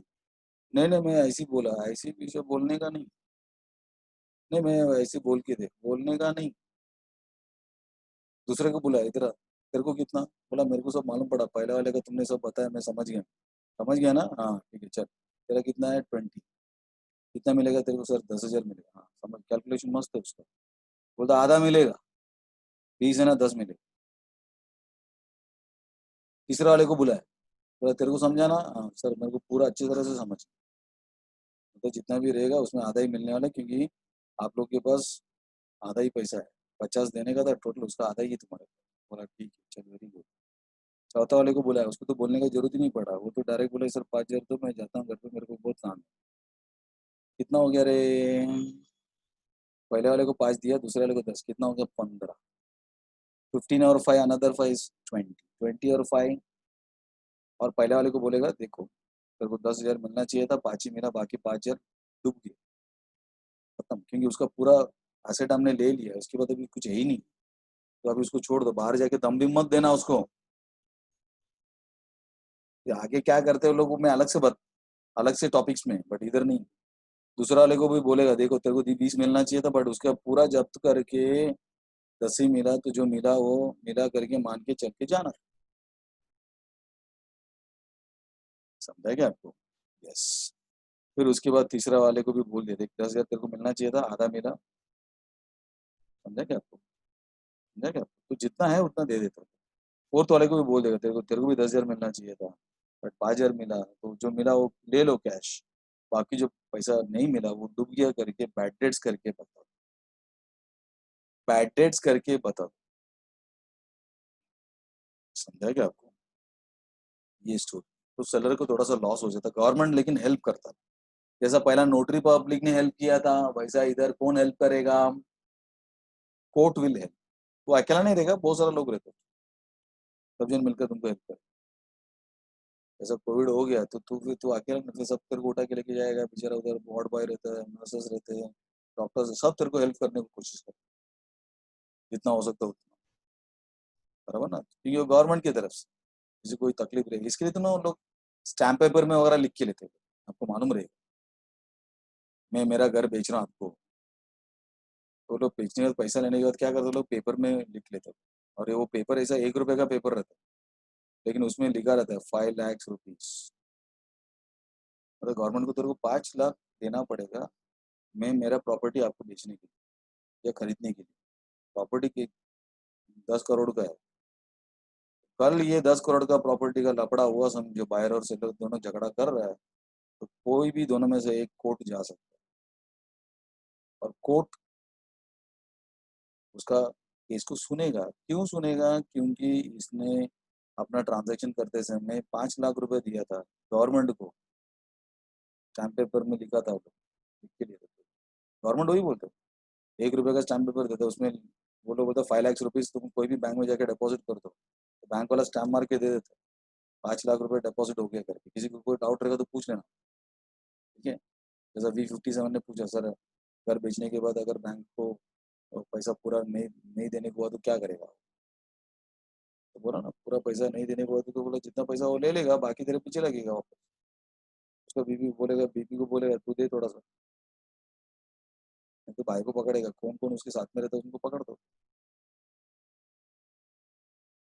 समझे क्या? मतलब there is a rule, rule है, वो रूल के हिसाब से पकड़ेगा। समझे क्या? तो गवर्नमेंट को हमने कितना दिया? जैसे आपके पिता आपने भी घर लिया, तो रजिस्ट्रेशन किया था ना अपन, स्टैम्प पेपर लिया था ना, तेरे पिताजी को पूछना कितना लिया था। कल्याण में जा, नॉर्मली 2-2 ढाई लाख रुपए तो देना पड़ता गवर्नमेंट। घर आपने लिया, बिल्डर का घर है, तो खरीदा में पैसा गवर्नमेंट को देना है, तो कल्याण डोंबिवली महानगर पालिका को। क्यों? कल वो बिल्डर तेरे को हटा नहीं सकता, हटाएगा तो भी तुम क्या कर सकते हो? उसके ऊपर केस कर सकते हो, क्योंकि तुमने रजिस्ट्रेशन किया है, केडीएमसी को पैसा दिया है, तो केडीएमसी का जवाबदारी है कि वो प्रॉपर्टी का क्या है, वो बिल्डर का नहीं मेरा है करके court, high court, supreme court तक जा सकते। वैसे भी बिल्डर बोलेगा नहीं कि मेरा घर है, क्योंकि उसको मालूम है कि वो ये लोग केस करेगा तो प्रॉब्लम हो जाएगा, केस करेगा तो प्रॉब्लम हो जाएगा, ये उनको मालूम है। इसके लिए वो स्टैंप है, इसके लिए देखना बिल्स ऑफ एक्शन में वो स्टैंप रहता है, आप देखा रहेगा। बिल्स ऑफ एक्शन जब बनाते थे उसमें एक स्टैंप लगाते थे हम, नहीं क्या ऐसा लिखते थे हम? हाँ, ये स्टैंप काम आता है, दिस इज द स्टैंप। तो गवर्नमेंट को स्टैंप लगा के देना पड़ता है, गवर्नमेंट को पैसा देना पड़ता है। जैसे पोस्ट ऑफिस में पैसा, पोस्ट ऑफिस में नहीं क्या हमको 40 रुपए देने का, तो लोग क्या करते हैं 40 रुपए लेते हैं और एक छोटा सा स्टैंप देते हैं। तो क्या वो स्टैंप क्या 40 रुपए का स्टैंप है क्या? नहीं। तो बोलते वो छोटा सा आप पेपर ले लिया, मतलब 40 रुपए दे के लिया, तो उसको स्टिक कर लेते हैं, मालूम है ना आपको? हाँ, अपना पोस्ट में उसको चिटका दो, और तुम 40 रुपए का कोरियर दे दिया, चार्जेस दे दिया, प्रूफ। उसको बोलते पोस्टल स्टैंप। वैसा ही ये गवर्नमेंट स्टैंप, हर एग्रीमेंट, हर एक कॉन्ट्रैक्ट के लिए स्टैंप लगा देता है। स्टैंप मतलब गवर्नमेंट को पैसा दो, फिर बाद में जब भी कुछ प्रॉब्लम हो जाएगा ना, तो गवर्नमेंट वो पेपर को ले लेता है। कोर्ट में आते तो पूछता हो, इधर आओ पेपर दिखाओ, पेपर में लिखा ऊपर गवर्नमेंट को हमने 40,000 दिया था, बराबर? मतलब गवर्नमेंट का तो कोई काम ही नहीं है, फिर भी गवर्नमेंट को हमको 40,000 देना पड़ा। तेरा घर मैंने लिया, मेरा घर तूने लिया, हम दोनों एक दूसरे को पैसा दे रहे हैं, लेकिन गवर्नमेंट को हम 2 लाख रुपए दिया, क्यों दिया? इसके लिए दिया, कि वह जिंदगी भर अब ये प्रॉपर्टी उसका नहीं हो सकता है, क्योंकि मैंने खरीदा है, पेपर में लिख के ले लिया, वो भी स्टैम्प पेपर में लिख के लिया है। इसके लिए गवर्नमेंट अपने को एंटरटेन करे, गवर्नमेंट अपना कोर्ट में आपको नॉमिनल चार्जेस भरने 100-200 रुपये भर दो और तुम्हारा क्या करो, कंप्लेंट बुक करो। कंप्लेंट क्या कर सकते हैं, बुक कर सकते। तो इधर भी क्या कर सकते हैं, हम कर सकते हैं, लेकिन जो मिला आपको लेना पड़ेगा, बाकी आपको बैड डेट्स करके करना। तो अभी जो सम्स है उसमें आपको वही बोला है, सीधा सम। प्रशांत राव से बिल वगैरह बताया, रोहित, ठीक है। अभी मैं क्वेश्चन सॉल्व करते करते मैं आपको एक्सप्लेन कर लेता हूँ। क्वेश्चन नंबर 38 को मैं सॉल्व करता हूँ। Come to our question number 38। Question number 38, बराबर ना। ये क्वेश्चन में वो पार्ट को मैं इंक्लूड करने को कोशिश करेगा। तो इस क्वेश्चन को हम बोलते हैं insolvency sum. Insolvency sum, insolvency sum का मतलब the person who is unable to make the payment. Insolvent 11 में आपको पढ़ाया जाता है इंसॉल्वेंट का मतलब क्या है। Insolvent, insolvent means the assets the assets are less than the liability। Less than the liability मतलब उसके पास एसेट अगर समझो 50,000 है, लेकिन उसका लायबिलिटी समझो 80,000, 50,000 है उसके पास, बेच बीच के सब मिलेगा, बट उसको कितना पे करना, 80,000 पे करना। तो ये सिचुएशन को बोलते हैं insolvent situation. Assets will be less, asset कम रहेगा as compared to your as compared to your as compared to your liability, as compared to your liability।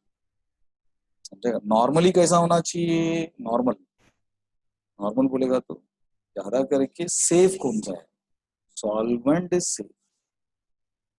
Solvent का मतलब assets are more as compared to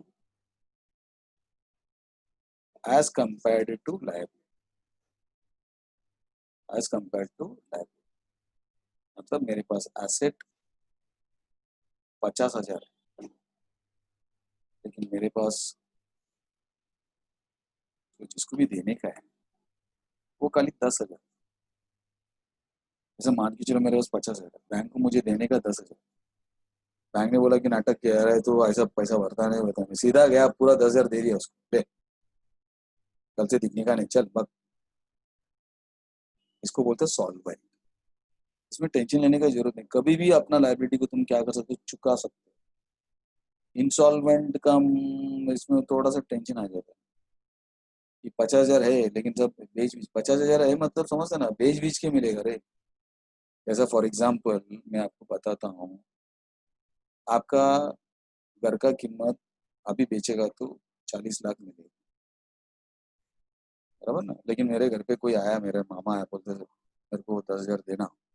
पिताजी ने बोला कि मेरे पास नहीं है, तो बोले तेरे पास तो इतना बड़ा बड़ा घर है, अबे 40 लाख का घर में तू बैठा, तू 10,000 मेरे को नहीं, अबे मेरे पास है ही नहीं अभी देने के लिए। दे सकता हूँ क्या, तेरे को घर बेच के दूंगे मैं, 40 लाख का घर बेच के मैं रोड पे आ जाऊं तेरे को 10,000 दूं। तो लोग के पास एसेट होता है, लेकिन उसको यूज भी करना पड़ेगा ना उसको। हाँ कभी बेचेगा, हाँ बहुत ही प्रॉब्लम रहेगा तो बेचेगा। इसको बोलते हैं एसेट है, एसेट है लेकिन यूज करने लायक नहीं रहते रे। समझाए कि आपको यूज कर है एसेट। तेरे को क्या है, तुम इतना बड़े बड़े घर में रहते हैं, अभी बराबर है। तो घर बड़ा रहेगा तो क्या हो गया, कांदा बटाटा अपने आप आएगा क्या, उसके लिए पैसा लगेगा अलग से, उसके लिए पैसा लगेगा अलग से। तो ये जो एसेट की बात होता है 50,000 है, वो सब बेच बीच के उतना मिलने का चांसेस। समझा क्या आपको। हाँ चलो, तो मैंने आपको थोड़ा सा आइडिया बता दिया। तो कौन सा अच्छा रहता है, हमेशा सॉल्वेंट अच्छा रहता है। कौन सा डेंजर रहता है, ये इंसॉल्वेंट डेंजर। ये ऐसा कभी किसी के साथ नहीं होना चाहिए, बट अगर समझो आप उधार लेते बैठेंगे तो ऐसा हो जाता है। मैंने 10 लिया, फिर बाद में ये बैंक से भी लिया, वो बैंक से भी लिया, मेरे बाजू वाले से भी थोड़ा सा उधार लेके रखा है, मेरा ऊपर वाले से भी उधार लेके रखा है, जिस कंपनी में काम करता है उधर मेरा 2-3 दोस्त लेके उनसे भी उधार लेके रखा है, आजू बाजू वाले से भी उधार लेके रखा है, मेरा रिलेटिव से भी उधार लेके रखा है। हो गया सत्यानाश। देगा कभी तू, कमा कमा के कभी देगा? वो सिचुएशन डेंजर, ऐसा सिचुएशन क्रिएट नहीं करने। तेरा घर नहीं ले सकते, चुपचाप भाड़े से ले, खत्म। हाँ, तेरे को ऐसा लगता है कि मैं थोड़ा सा मैं कर सकता हूँ, तो फिर तो घर खरीद। फुकट तो बैंक से लोन हो, लोन देने के लिए बैठा बैंक वाले, वो तो फंसाने के लिए बैठा वो लोग, क्योंकि उनका इनकम चालू हो जाता ना। पैसा पड़ा उनके पास इधर उधर का, लेके दे देते, वो ले बाबा घर ले ले, और महीना महीना भरते बैठना, महीना महीना भरते बैठना। समझा क्या? तो वो चक्कर में अपन फंसने का नहीं। तो ये वाला सिचुएशन डेंजर सिचुएशन है। This situation will be considered solvent situation, हमेशा होना चाहिए। ठीक है, तो अभी आपको सब में वो इंसॉल्वेंट के बारे में आपको बताया जाए। ठीक है, तो ये क्वेश्चन को मैं चालू कर लेता हूँ। इस क्वेश्चन को कैसे चालू करेंगे? क्वेश्चन नंबर 30, जो क्वेश्चन था question number 38। Okay, question number 38 में उन्होंने बताया, क्या बताया? इन द बुक्स ऑफ, पहला क्या लिखने का मैंने आपको बताया था, चलो। Prashant draws a bill, Prashant draws a bill on Rohit. तो एक आदमी आपको मालूम पड़ा, the person who draws the bill is seller, दूसरा वाला कौन है? बायर, रोहित। कितना सब पता है उसने? सबसे पहला उसने बोला कि please make the entry of bills of exchange accepted. फिर वो बताएगा डिस्काउंटेड, बॉक्स जो बना रहा हूँ, बॉक्स जो बना रहा हूँ वो सबका एंट्री, डिस्काउंटेड का एंट्री कर। फिर उसके बाद on due date the bill is dishonour, सत्यानाश। फिर तो रोहित जैसे डिसऑनर हो जाता है, फिर उसके बाद डिसऑनर का लाइन से एंट्री आता है, इंटरेस्ट पार्ट पेमेंट, मतलब मैं 4,000 अभी देगा, बाकी जो बचेगा बैलेंस बाद में देगा, इंटरेस्ट 40 रुपीज ले लो। बट सेकेंड टाइम जो उसने मांगा, पहला टाइम कितना मांगा था? फर्स्ट टाइम वो बोलते 3 मंथ्स का टाइम मांगा था, सेलर ने 3 मंथ्स का टाइम। फिर सेकेंड टाइम भी उसने बोला कि we given him another 2 months. फिर बाद में बताया कि द बिल इज डिसऑनर, वापस वो बोलते कि सेकेंड टाइम नहीं दिया, हमने कंप्लेंट वगैरह किया, वो सब स्टोरी बताएगा नहीं, लेकिन इधर बताया is an insolvent before the due date and 50 पैसे, 50 पैसे मतलब 50%, आधा ही दिए। वो भी इंसॉल्वेंट करके कोर्ट डिक्लेयर करता, कोर्ट हमको रिकवर करके देता है ना, बहुत बड़ा स्टोरी है, बट 2 मिनट में बता दे, 2 मिनट में बता दे। ये कौन समझेगा? जैसा कोई ना कोविड का, वो हमने चेकिंग किया, चेकिंग करने में मालूम पड़ा ये पॉजिटिव निकला, पॉजिटिव बोला, आज पॉजिटिव नहीं है वो, 14 दिन के पहले से उसके अंग में आ गया वो, उसके बॉडी में आ गया वो वायरस। 14 दिन वो घर पे उड़ी उड़ी मार रहा था, तो उसके घर पे कितना लोग था, उनको भी आया रहेगा वो, अभी पता चला ना। तो जैसे पॉजिटिव बोला मतलब उसके पीछे बहुत बड़ा स्टोरी रहता है। डॉक्टर समझ जाता है अभी किसको किसको उठाने का करके, उसको तो उठाएगा उठाएगा, उसके बाजू आजू बाजू वाले की भी उठा लेते हैं, क्योंकि उसके आजू बाजू में भी कुछ तो बात किया रहेगा। अभी आजकल तो आजू बाजू वाले की घर पे बैठ रहते हैं सब लोग, एक को आया तो सब पूरा, इसके लिए पूरा बिल्डिंग को पैक कर डालता था। तो एक वर्ड रहता है, लेकिन उसके पीछे बहुत बड़ा स्टोरी रहता है। कितना दे रहा है वो? 50% दे रहे हैं एज फाइनल। इतना सारा ट्रांजेक्शन हुआ करके पता, बराबर है क्या था अभी? और लास्ट लाइन में आपको जाके देखने का कि किसके बुक्स में पूछा है। 5 journal entries in the books of Prashant and his account का मतलब प्रशांत अकाउंट भी आपको करना चाहिए। ठीक है, अकाउंट तो बाद में करेंगे हम, पहला टारगेट किसको करना?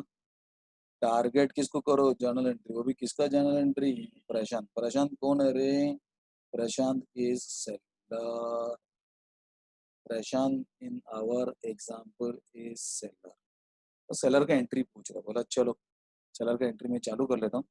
तो पहला क्या लिखेगा? इन दी बुक्स ऑफ लिखना चाहिए ना, तो इन दी बुक्स ऑफ प्रशांत। तो सेलर क्या स्टोरी बता रहा है? बोलते कि मेरा बाहर बहुत डेंजर आदमी, पहली बार माल लेके गया, पैसा नहीं दिया, फिर बाद में दूसरी बार 2 महीना दिया, दूसरी बार भी नहीं दिया, फिर कोर्ट में हमने केस करके पैसा लिया, बट पूरा मिला नहीं, 50% मिला। अच्छा, ये स्टोरी को हम जर्नल एंट्री में लिखेंगे। जर्नल एग्जाम में 10 मार्क्स के लिए पूछा हुआ क्वेश्चन, और कोई भी टाइप वगैरह बोलेगा नहीं, मैं अपन पढ़ने के लिए टाइप अपन खुद करके लेते हैं। हाँ क्या, date column, particulars column, ledger में बाद में लिखने के लिए debit as well as credit, है ना। तो फर्स्ट एंट्री में चालू करता हूँ, ब्लू कलर से मैं लिखता हूँ, चलेगा। फर्स्ट एंट्री तो सब में जाके चेक करो, फर्स्ट एंट्री क्या बोला है। फर्स्ट एंट्री वो बोल रहे कि आप पहला एंट्री करो, Prashant draws a bill on Rohit 8,000 for 3 month which is accepted by Rohit. इधर तक का एक एंट्री हमको करना। पहला एंट्री नहीं, तो अपना बिल्स ऑफ एक्सचेंज में एंट्री वाला क्या बोलता है, पहला एंट्री इधर नहीं बोला है, तो बोला नहीं बोला तो मत करना, फर्स्ट एंट्री हमको जरूरत नहीं। सेकंड एंट्री करो। सेकंड एंट्री क्या है, बिल्स रिसीवेबल टू बायर, तो एंट्री क्या रहेगा, bills receivable account debit to Rohit account, and the bills of exchange का amount is equal to 8,000।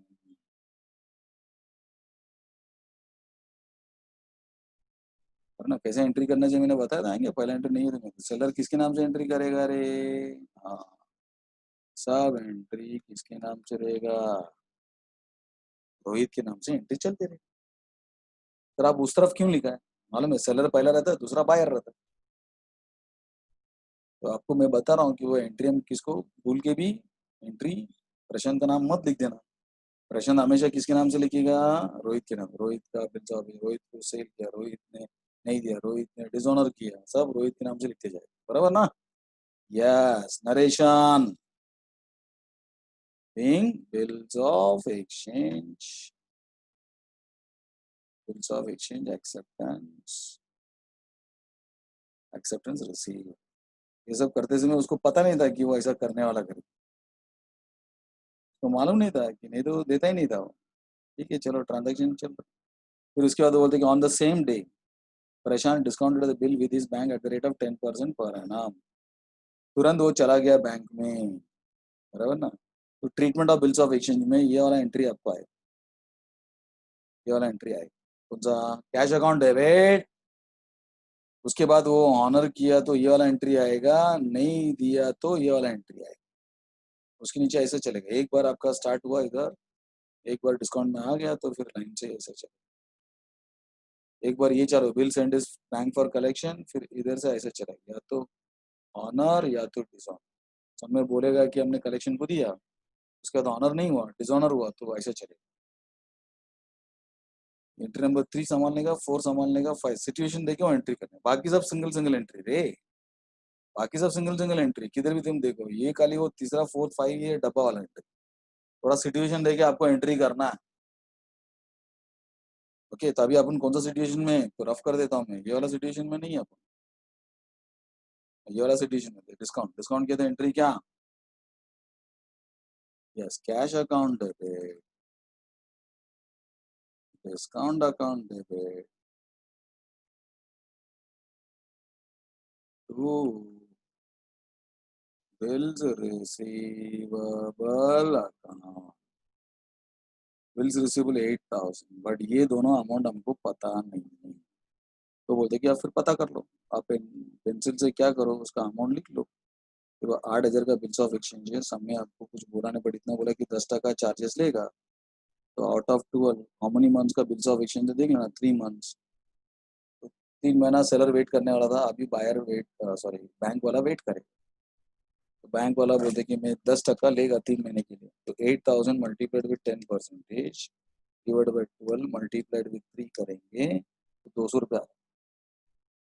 इसका मतलब बैंक वाला बोलते कि मैं 200 रुपया चार्जेस लेगा, और इस बिल्स ऑफ एक्सचेंज में तुमको जो मिलने वाला था वो 200 रुपीज में आपको माइनस करके बाकी का अमाउंट 7,800 7,800 कैसा मालूम है ना आपको? हाँ, 7,800 कैसा 7,800 कैसा 8,000 रुपीज का बिल्स ऑफ एक्सचेंज है। 200 रुपीज चार्जेस, तो बैंक बोलते कि 8,000 नहीं देंगे, 7,800 देंगे। बाद में तेरा बायर को बोल के रखना कि 8,000 बैंक को पे करने के लिए। सबको फायदा, बैंक को 200 रुपये ज्यादा मिलने वाला है, बायर को टाइम मिलेगा, सेलर बोलते हैं कि मैं 3 महीना वेट नहीं करना है, उसके पहले मुझे पैसा मिल रहा है। समझा क्या आपको? उसके बाद नरेशन क्या लिखिएगा? बीइंग डिस्काउंटेड, सेलर लिखना है क्या? डिस्काउंटेड विथ बैंक का मीनिंग सेलर बोल रहा है कि ये बिल्स ऑफ एक्सचेंज अभी मेरा नहीं, मैंने बैंक को दे दिया, तो बायर अभी जो पैसा देगा वो बैंक को डायरेक्टली जाए। मेरे पास भी बायर आएगा तो मैं पैसा उसकी बिल्स ऑफ एक्सचेंज तो दे दिया ना, ये बराबर है क्या? उसके बाद सब में क्या बोला? सब में बोला कि on due date Rohit dishonoured his acceptance. Entry वाला क्या बोलते हैं कि डिस्काउंट करने के बाद आपको डिसऑनर देगा, तो ये वाला एंट्री करना, buyer to bank Rohit account debit to Rohit account debit to bank account bill plus noting charges. लेकिन सब में नोटिंग चार्जेस नहीं है, 8,000 नो नोटिंग चार्जेस, नहीं लिखिएगा तो भी चलेगा, नहीं लिखिएगा तो भी चलेगा। समझे क्या? सो 8,000 rupees being bill dishonored on due date, being bill dishonored on due date, bracket close. Next page में चला जाना। जैसे ही डिसऑनर हो जाता है, जर्नल एंट्री वाले क्या बोलते हैं कि उसके बाद पहला एंट्री इंटरेस्ट, पहला एंट्री क्या रहेगा? ये एंट्री इंटरेस्ट, उसके बाद पार्ट पेमेंट, उसके बाद न्यू बिल्स ऑफ एक्सचेंज, उसके बाद न्यू बिल ऑनर्ड। ये वाला लाइन से एंट्री करते थे हम। तो पहला entry inter, second entry part payment, third entry new bills of exchange, फिर फोर्थ एंट्री हम नहीं कर पाएंगे क्योंकि सबने बोला second bill is also dishonour. चलो अभी सब में इंटरेस्ट का नेक्स्ट लाइन आ गया, नेक्स्ट पेज आ गया, तो फिर मैं लाइन ड्रॉ कर लेता हूँ। हर पेज में आपको लाइन ड्रॉ करना, हेडिंग देना है। Date column, particulars column, left column, debit column as well as credit column. अभी नेक्स्ट एंट्री क्या बोला था? एंट्री वाले बोलते कि जैसे ही डिसऑनर हो जाता है तो पहला एंट्री इंटरेस्ट, तो buyer account debit to interest account. Buyer कौन है? Rohit, Rohit account debit to Rohit account debit to interest account, Rohit account debit to interest account. Interest कितना बताया? 40 रुपीज। सर ये किधर देखा था? सामने इसके लिए पहले से रीड करना चाहिए। देखो इधर इंटरेस्ट उसने बोल के रखा था, कि जैसे ही डिसऑनर होता है उसके बाद लाइन से सब एक साथ रीड करना है और आपको लिखना है। सामने आपको चाहिए तो मैं उधर बताया था। 8,000 का बिल्स ऑफ एक्सचेंज है और नोटिंग चार्जेस नहीं है। इंटरेस्ट 40 रुपीज हमको दिख रहा है बाद में रीड करने के बाद। इसमें से वो बोलते कि आई विल पे 4,000 फर्स्ट, और इंटरेस्ट में बाद में देगा, बाकी जो बचेगा बिल का 4,000, और इंटरेस्ट नोटिंग चार्जेस नहीं, इंटरेस्ट 40 रुपीज बाद में देगा। सर आपको कैसे पता चला? इधर लिखा है ना उधर, Rohit paid only 4,000 to Prashant and accepted a fresh bill for another 2 months along with interest. जो भी इंटरेस्ट हो बोलते कि मैं बाकी जो बचा 4,000 उसके साथ में आपको दे। समझा क्या? इसका मतलब टोटल हुआ 8,040, उसमें से अभी देगा कितना? 4,000, और बाद में कितना देने वाला? 4,040। ठीक है, तो ये स्टोरी है। तो इधर आपको लिख देना बीइंग इंटरेस्ट। यस,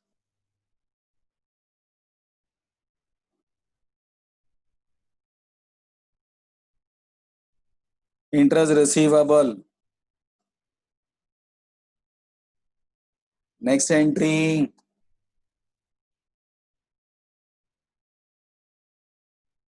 एंट्री वाला बोलते कि नेक्स्ट एंट्री ये होने के बाद पार्ट पेमेंट का एंट्री करो, जो भी उसने पैसा दिया उसका एंट्री लिख लो।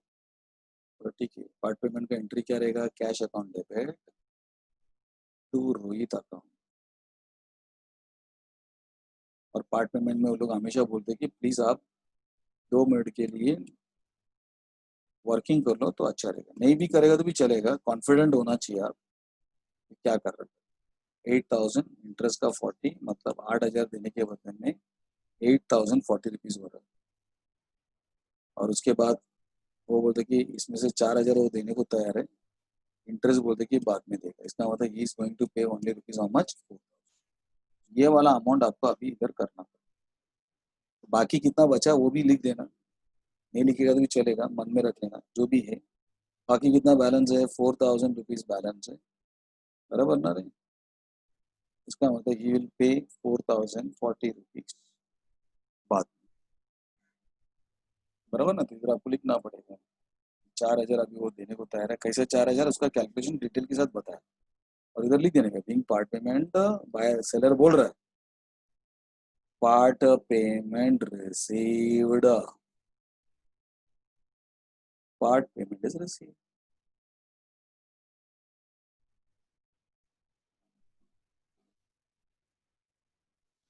Bing part payment is received. उसके बाद बाकी जो बचा उसको छोड़ना नहीं, बाकी जो बचा उसका न्यू बिल्स ऑफ एक्सचेंज बना के रहना, कि वो नहीं देगा तो फिर उसका प्रूफ क्या, न्यू बिल्स ऑफ एक्सचेंज का एंट्री, एंट्री वाले बोलते कि ये वाला new bills of exchange, bills receivable account to buyer account, bills receivable account, bills receivable account debit to Rohit account, narration being new bills of exchange acceptance, new bills of exchange acceptance receive, bracket close।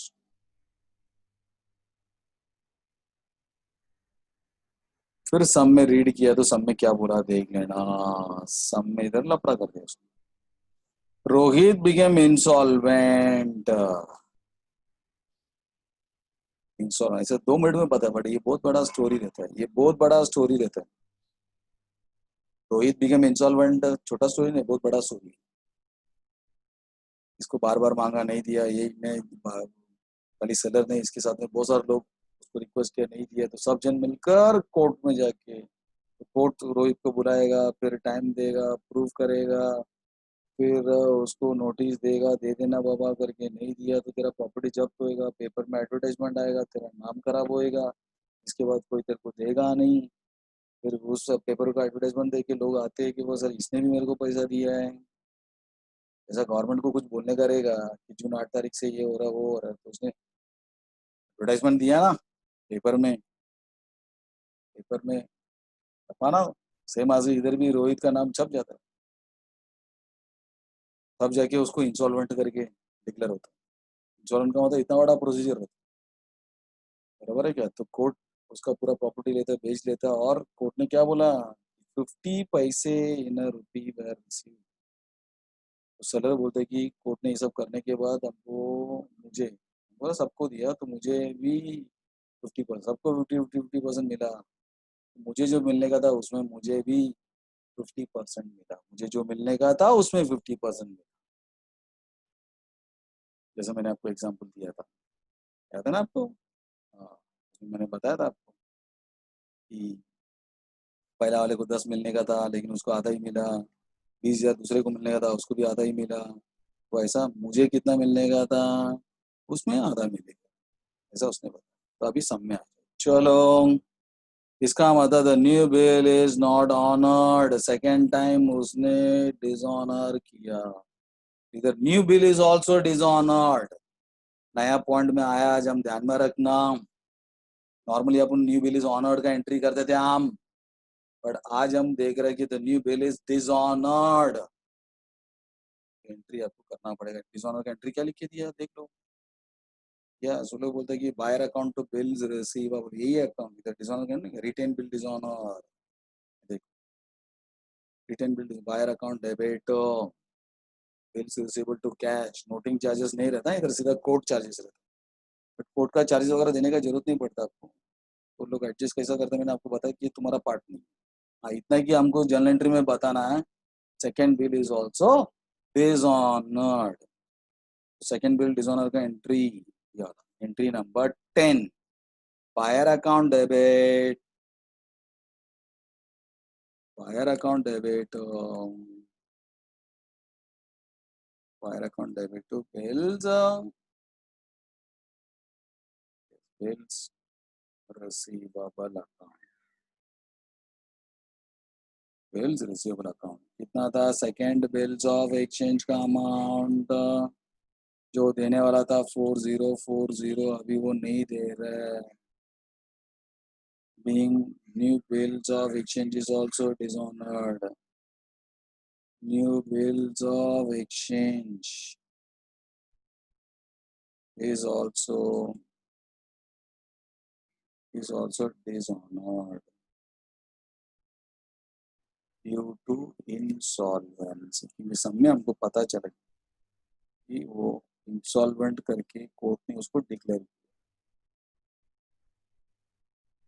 उसके बाद सब में आपको बताया कि 50 पैसे, अभी पैसा तो पूरा मिला नहीं बट मिला, बट कितना परसेंट मिला, 50% मिला। तो जर्नल एंट्री वाला क्या बोलते हैं, जर्नल एंट्री लास्ट एंट्री है क्या वाला, ये वाला बोलते हैं कि ये वाला एंट्री हमको करना चाहिए।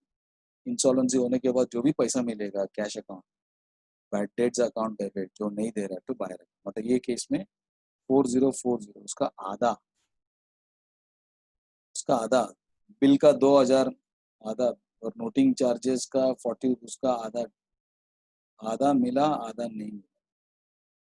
2020 इज रिसीव्ड, बाकी 2020 इज नॉट रिसीव्ड, ऐसा एंट्री आपको करना हो तो उधर भी वो एंट्री करेगा। सेलर अकाउंट डेबिट 4000 मेरे को देने का था, लेकिन उसमें से मैंने दिया 2020, बाकी 2020 मैंने नहीं दिया। डेफिशिएंसी, डेफिशिएंसी मतलब शॉर्टेज। इधर उसने लिखा कैश अकाउंट डेबिट, मतलब cash comes in, bad debts, bad debts is a loss. Bad debts का था सबको मालूम है, डेटस डुबा के जाना, बैड हो गया, इधर एंट्री करो। लास्ट एंट्री रहेगा, yes, cash account debit, cash account debit, उसके बाद bad debts account debit to Rohit account, समझा क्या, 4040 अमाउंट है, उसमें 50 पैसे इन रुपी, 50% का कैलकुलेशन किया 2020, आधा मिला आधा नहीं मिला, 4040 2020 मिला हमको, ये वाला। बाकी जो नहीं मिला आधा अमाउंट, वो भी आधा ही देगा ना, being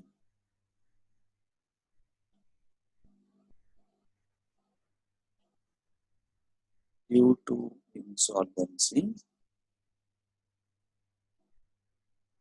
50% recovered from his private estate। पूरा उसका एस्टेट वेस्टेट सब बेचने के बाद हमको आधा मिला, फिर उसका खत्म। फिर उसके बाद अभी जिंदगी में उसके साथ हम ट्रांजेक्शन नहीं करेंगे।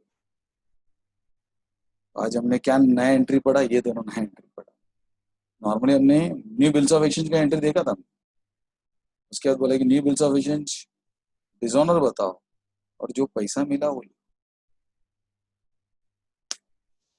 बराबर है। ये हो गया क्या, क्वेश्चन में जो पूछा था वो कि प्रशांत, फिर लेकिन उसने बोला कि प्रशांत का क्या बताओ, अकाउंट भी बताओ। फिर इधर जाके आपने को क्या करना पड़ेगा, प्रशांत का अकाउंट भी करना पड़ेगा, प्रशांत अकाउंट। लेकिन प्रशांत अकाउंट नहीं मिलेगा आपको, क्योंकि आप रोहित अकाउंट का एंट्री किए। रोहित अकाउंट का एंट्री है ना आपके पास, Rohit account debit, Rohit account credit, लेकिन वो कौन सा मांग रहा है? हाँ, तो क्या करने का, पेंसिल यूज कर। वो बोलते कि प्रशांत का अकाउंट नहीं है, तो प्रशांत का अकाउंट उसके बुक्स में रहता है ना, बाहर के बुक्स में, उससे मालूम पड़ेगा हमको प्रशांत का अकाउंट चाहिए। तो आपको कैसा मालूम पड़ा? क्वेश्चन में बोला ना कि आप पास journal entries in the books of Prashant and his account, उसका अकाउंट भी बनाओ। उसका अकाउंट बनाने करेगा तो प्रशांत अकाउंट नहीं है अपने पास, अपने पास इधर सेलर के बुक में रोहित का है एंट्री आता है। वो बोलते कि आप क्या कर सकते हो? यस, पेंसिल यूज करो, बोलता फटाफट। क्या पेंसिल? यही एंट्री अगर उधर रहता तो क्या रहता था? इधर बिल्स, उधर बिल्स पेबल होता था ना रे। उधर लिखो प्रशांत अकाउंट डेबिट हुआ रहेगा, टी लिखता हूँ, प्रशांत अकाउंट टू बिल्स पे बाद, और इधर नो एंट्री। उसके बाद बिल इज डिसऑनर्ड, डिसऑनर का एंट्री, एंट्री वाला क्या बोलता है मालूम रहेगा आपको? बाहर के बुक में bills of exchange dishonored, bills payable account debit, noting charges account debit, bills payable account debit, noting charges account debit to Prashant account। उसके बाद नेक्स्ट एंट्री क्या रहेगा? इंटरेस्ट का, इंटरेस्ट का एंट्री क्या रहेगा? Interest account debit to P account, Prashant account. फिर part payment का एंट्री क्या रहेगा? Prashant account debit to cash account. Pencil से लिखा हुआ चीज को बाद में आप रफ कर सकते हो। उसके बाद बिल्स रिसीवेबल अकाउंट डेबिट, तो उधर एंट्री क्या रहेगा? Prashant account debit to bills payable account. उसके बाद Rohit account debit to bills receivable, Rohit account debit नहीं कहते, the new bills of exchange is dishonoured, entry वाला क्या बोलता है? हाँ, जैसे ही आपका डिसऑनर होता है, पहला एंट्री इंटरेस्ट, दूसरा एंट्री क्या है? Part payment. उसके बाद न्यू बिल्स ऑफ एक्सचेंज, फिर new bills of exchange honour नहीं हुआ इस समय क्योंकि वो इंसॉल्वेंट हो गया, तो new bill dishonour, new bill dishonour का एंट्री क्या रहेगा? बायर, बरा ना? एंट्री क्या रहेगा? ये वाला ना, ये देखो रहा है, bills payable account debit to, buyer की बुक में bills payable account debit to seller account, bills payable account debit to Prashant account. फिर उसके बाद उसने बताया कि आधा ही पैसा मिला, तो ये क्या एंट्री, एंट्री वाला क्या बोलता है? जब आप पूरा पैसा नहीं देते तो ये वाला एंट्री बताना। एंट्री क्या है? सेलर अकाउंट डेबिट, सेलर मतलब कौन? परेशान, तो कैश अकाउंट, आधा दिया आधा नहीं, to deficiency account, to deficiency account. ये मैं पेंसिल से, ग्रीन कलर में जो लिखा वो पेंसिल से लिखा। अभी प्रशांत अकाउंट को हम लिख सकते हैं, प्रशांत अकाउंट का लाइन ड्रॉ कर लो कि प्रशांत अकाउंट किधर किधर डेबिट हुआ in the books of buyer, आपको मालूम पड़ेगा। मैं बोला नहीं जानबूझ के in the books of buyer का वर्ड ही नहीं बोला उसने। लाइन ड्रॉ कर लेंगे अपन,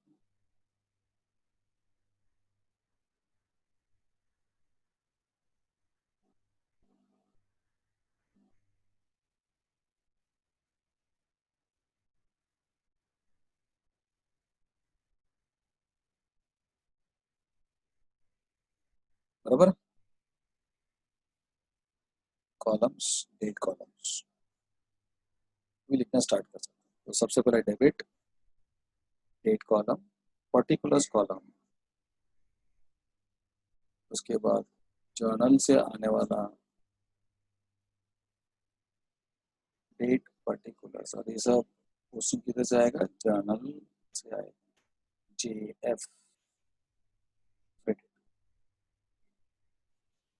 लेजर स्टार्ट कर रहा है और इधर आपको चाहिए तो लिख सकते हैं in the books of buyer, लिख सकते हैं, लेकिन क्वेश्चन में बोला नहीं इन द बुक्स ऑफ, खाली उसने बोला कि जर्नल एंट्री खत्म होने का सीधा प्रशांत अकाउंट बनाओ, तो प्रशांत अकाउंट लिखा, लेकिन प्रशांत का नाम नहीं है, इसके लिए फिर हमने पेंसिल यूज किया। तो लेजर में चालू कर रहा हूँ, लेजर का रूल क्या बताता है? सबसे पहला पहला एंट्री है क्या चेक करो, नहीं रहेगा तो जबरदस्ती आपको बैलेंस लिखना पड़ेगा। वो भी कौन सा साइड में? क्रेडिट साइड में। बाहर का बुक जब लिखेंगे तो उधर जाके क्रेडिट साइड में लिखो बाय बैलेंस। brought down 8,000। फिर आप पोस्टिंग चालू करो, तब तक आप पोस्टिंग चालू नहीं करना चाहिए। ठीक है, तो फिर फर्स्ट एंट्री क्या बोल रहा रे, प्रशांत डेबिट, प्रशांत अकाउंट के डेबिट साइड में जाके टू बिल्स पे, पेंसिल में जो लिखा उसको देख के आपको करना है। फिर ऊपर जाके देखो प्रशांत अकाउंट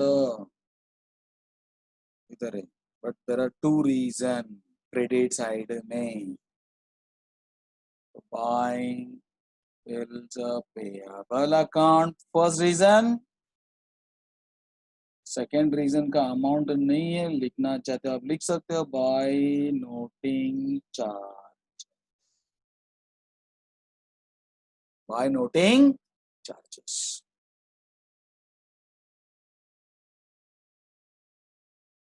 उसके बाद next information,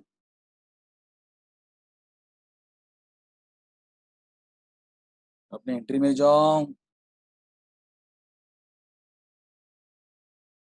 Prashant account credit, और the reason is interest account, कितना रे 40। उसके बाद next information, Prashant account debit, go to the debit side, reason क्या लिख देना, to cash account, the reason. उसके बाद नेक्स्ट एंट्री, प्रशांत अकाउंट वापस डेबिट हो, उसका reason bills payable, to bills payable of ₹4040। फिर next entry, bills payable account debit to Prashant credit हुआ, बाइंग बिल्स पेएबल अकाउंट, कितना 4040। फिर वापस entry, Prashant account debit, there are two reason, दोनों रीजन लिखना पड़ेगा। पहला रीजन क्या है, टू कैश अकाउंट 2020, दूसरा रीजन क्या बता रहे उधर, डेफिशिएंसी, बराबर ना, पहला रीजन कैश अकाउंट, दूसरा reason deficiency account, to deficiency account, to deficiency account 20। उसके बाद आप दोनों साइड का टोटल करना है, दोनों साइड का टोटल मैच होना चाहिए। 8 8 16 16 प्लस 4 20,000, इधर का 8 प्लस 8 16 16 18 20,000,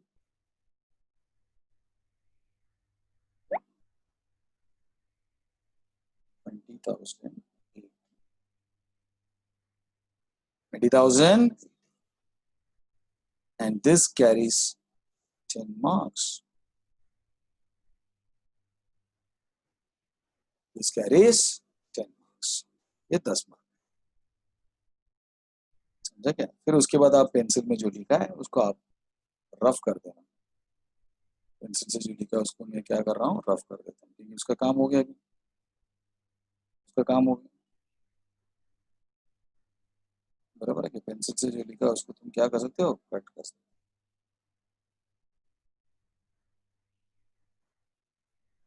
एग्जाम में भी आपको क्या करने का, उसको निकाल देने का काम हो गया ना आपका, इसको निकाल देंगे, इधर भी जो मैंने लिखा उसको निकाल देंगे, जितना भी एंट्रीज रहेगा उसको सबको आप क्या करो, निकाल,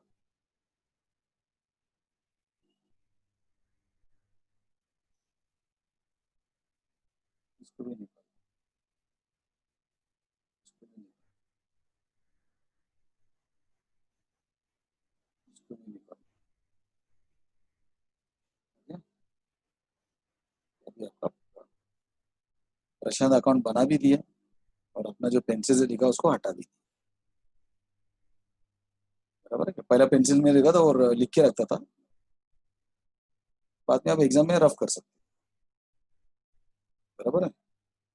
तो V088 टोटल बताया सर 40,160 आया। If it is right answer तो मैं लिख देता हूँ 40,160 टोटल आया।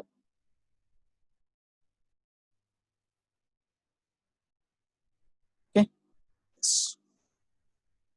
Today is the end of the lecture.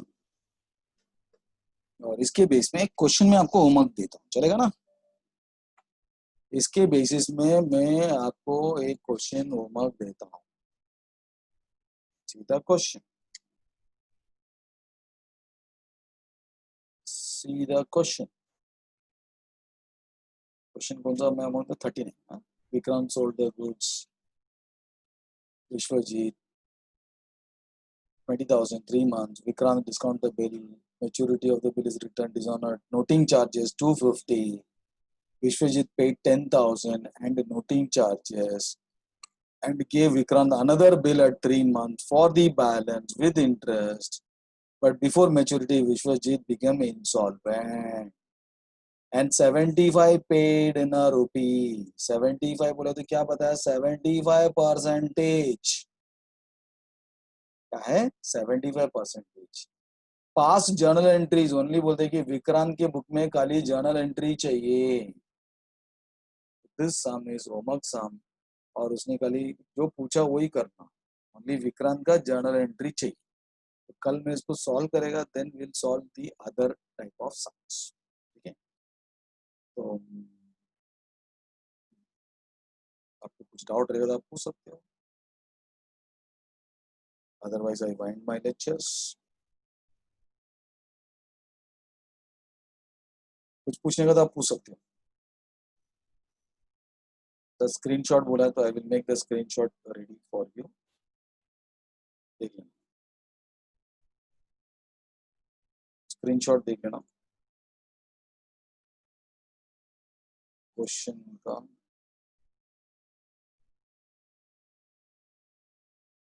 ये फर्स्ट स्क्रीनशॉट लेना please.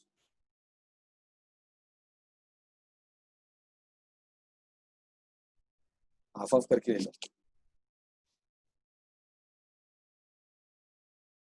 Next screenshot,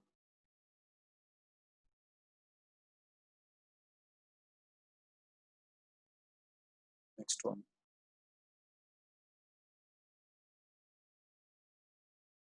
next one,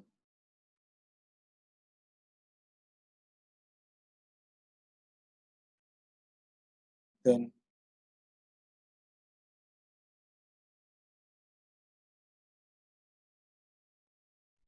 then present account,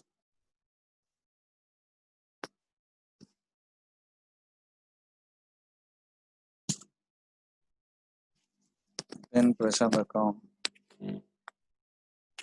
screenshot,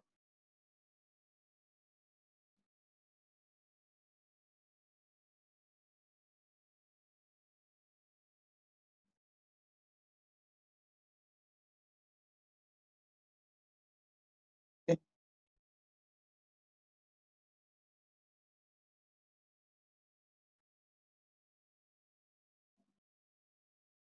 P21 ने डाउट पूछा sir carry forward brought forward होता नहीं क्या?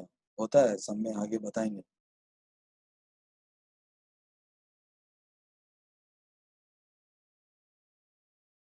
Okay, this is end of the lectures. This is end of your lectures.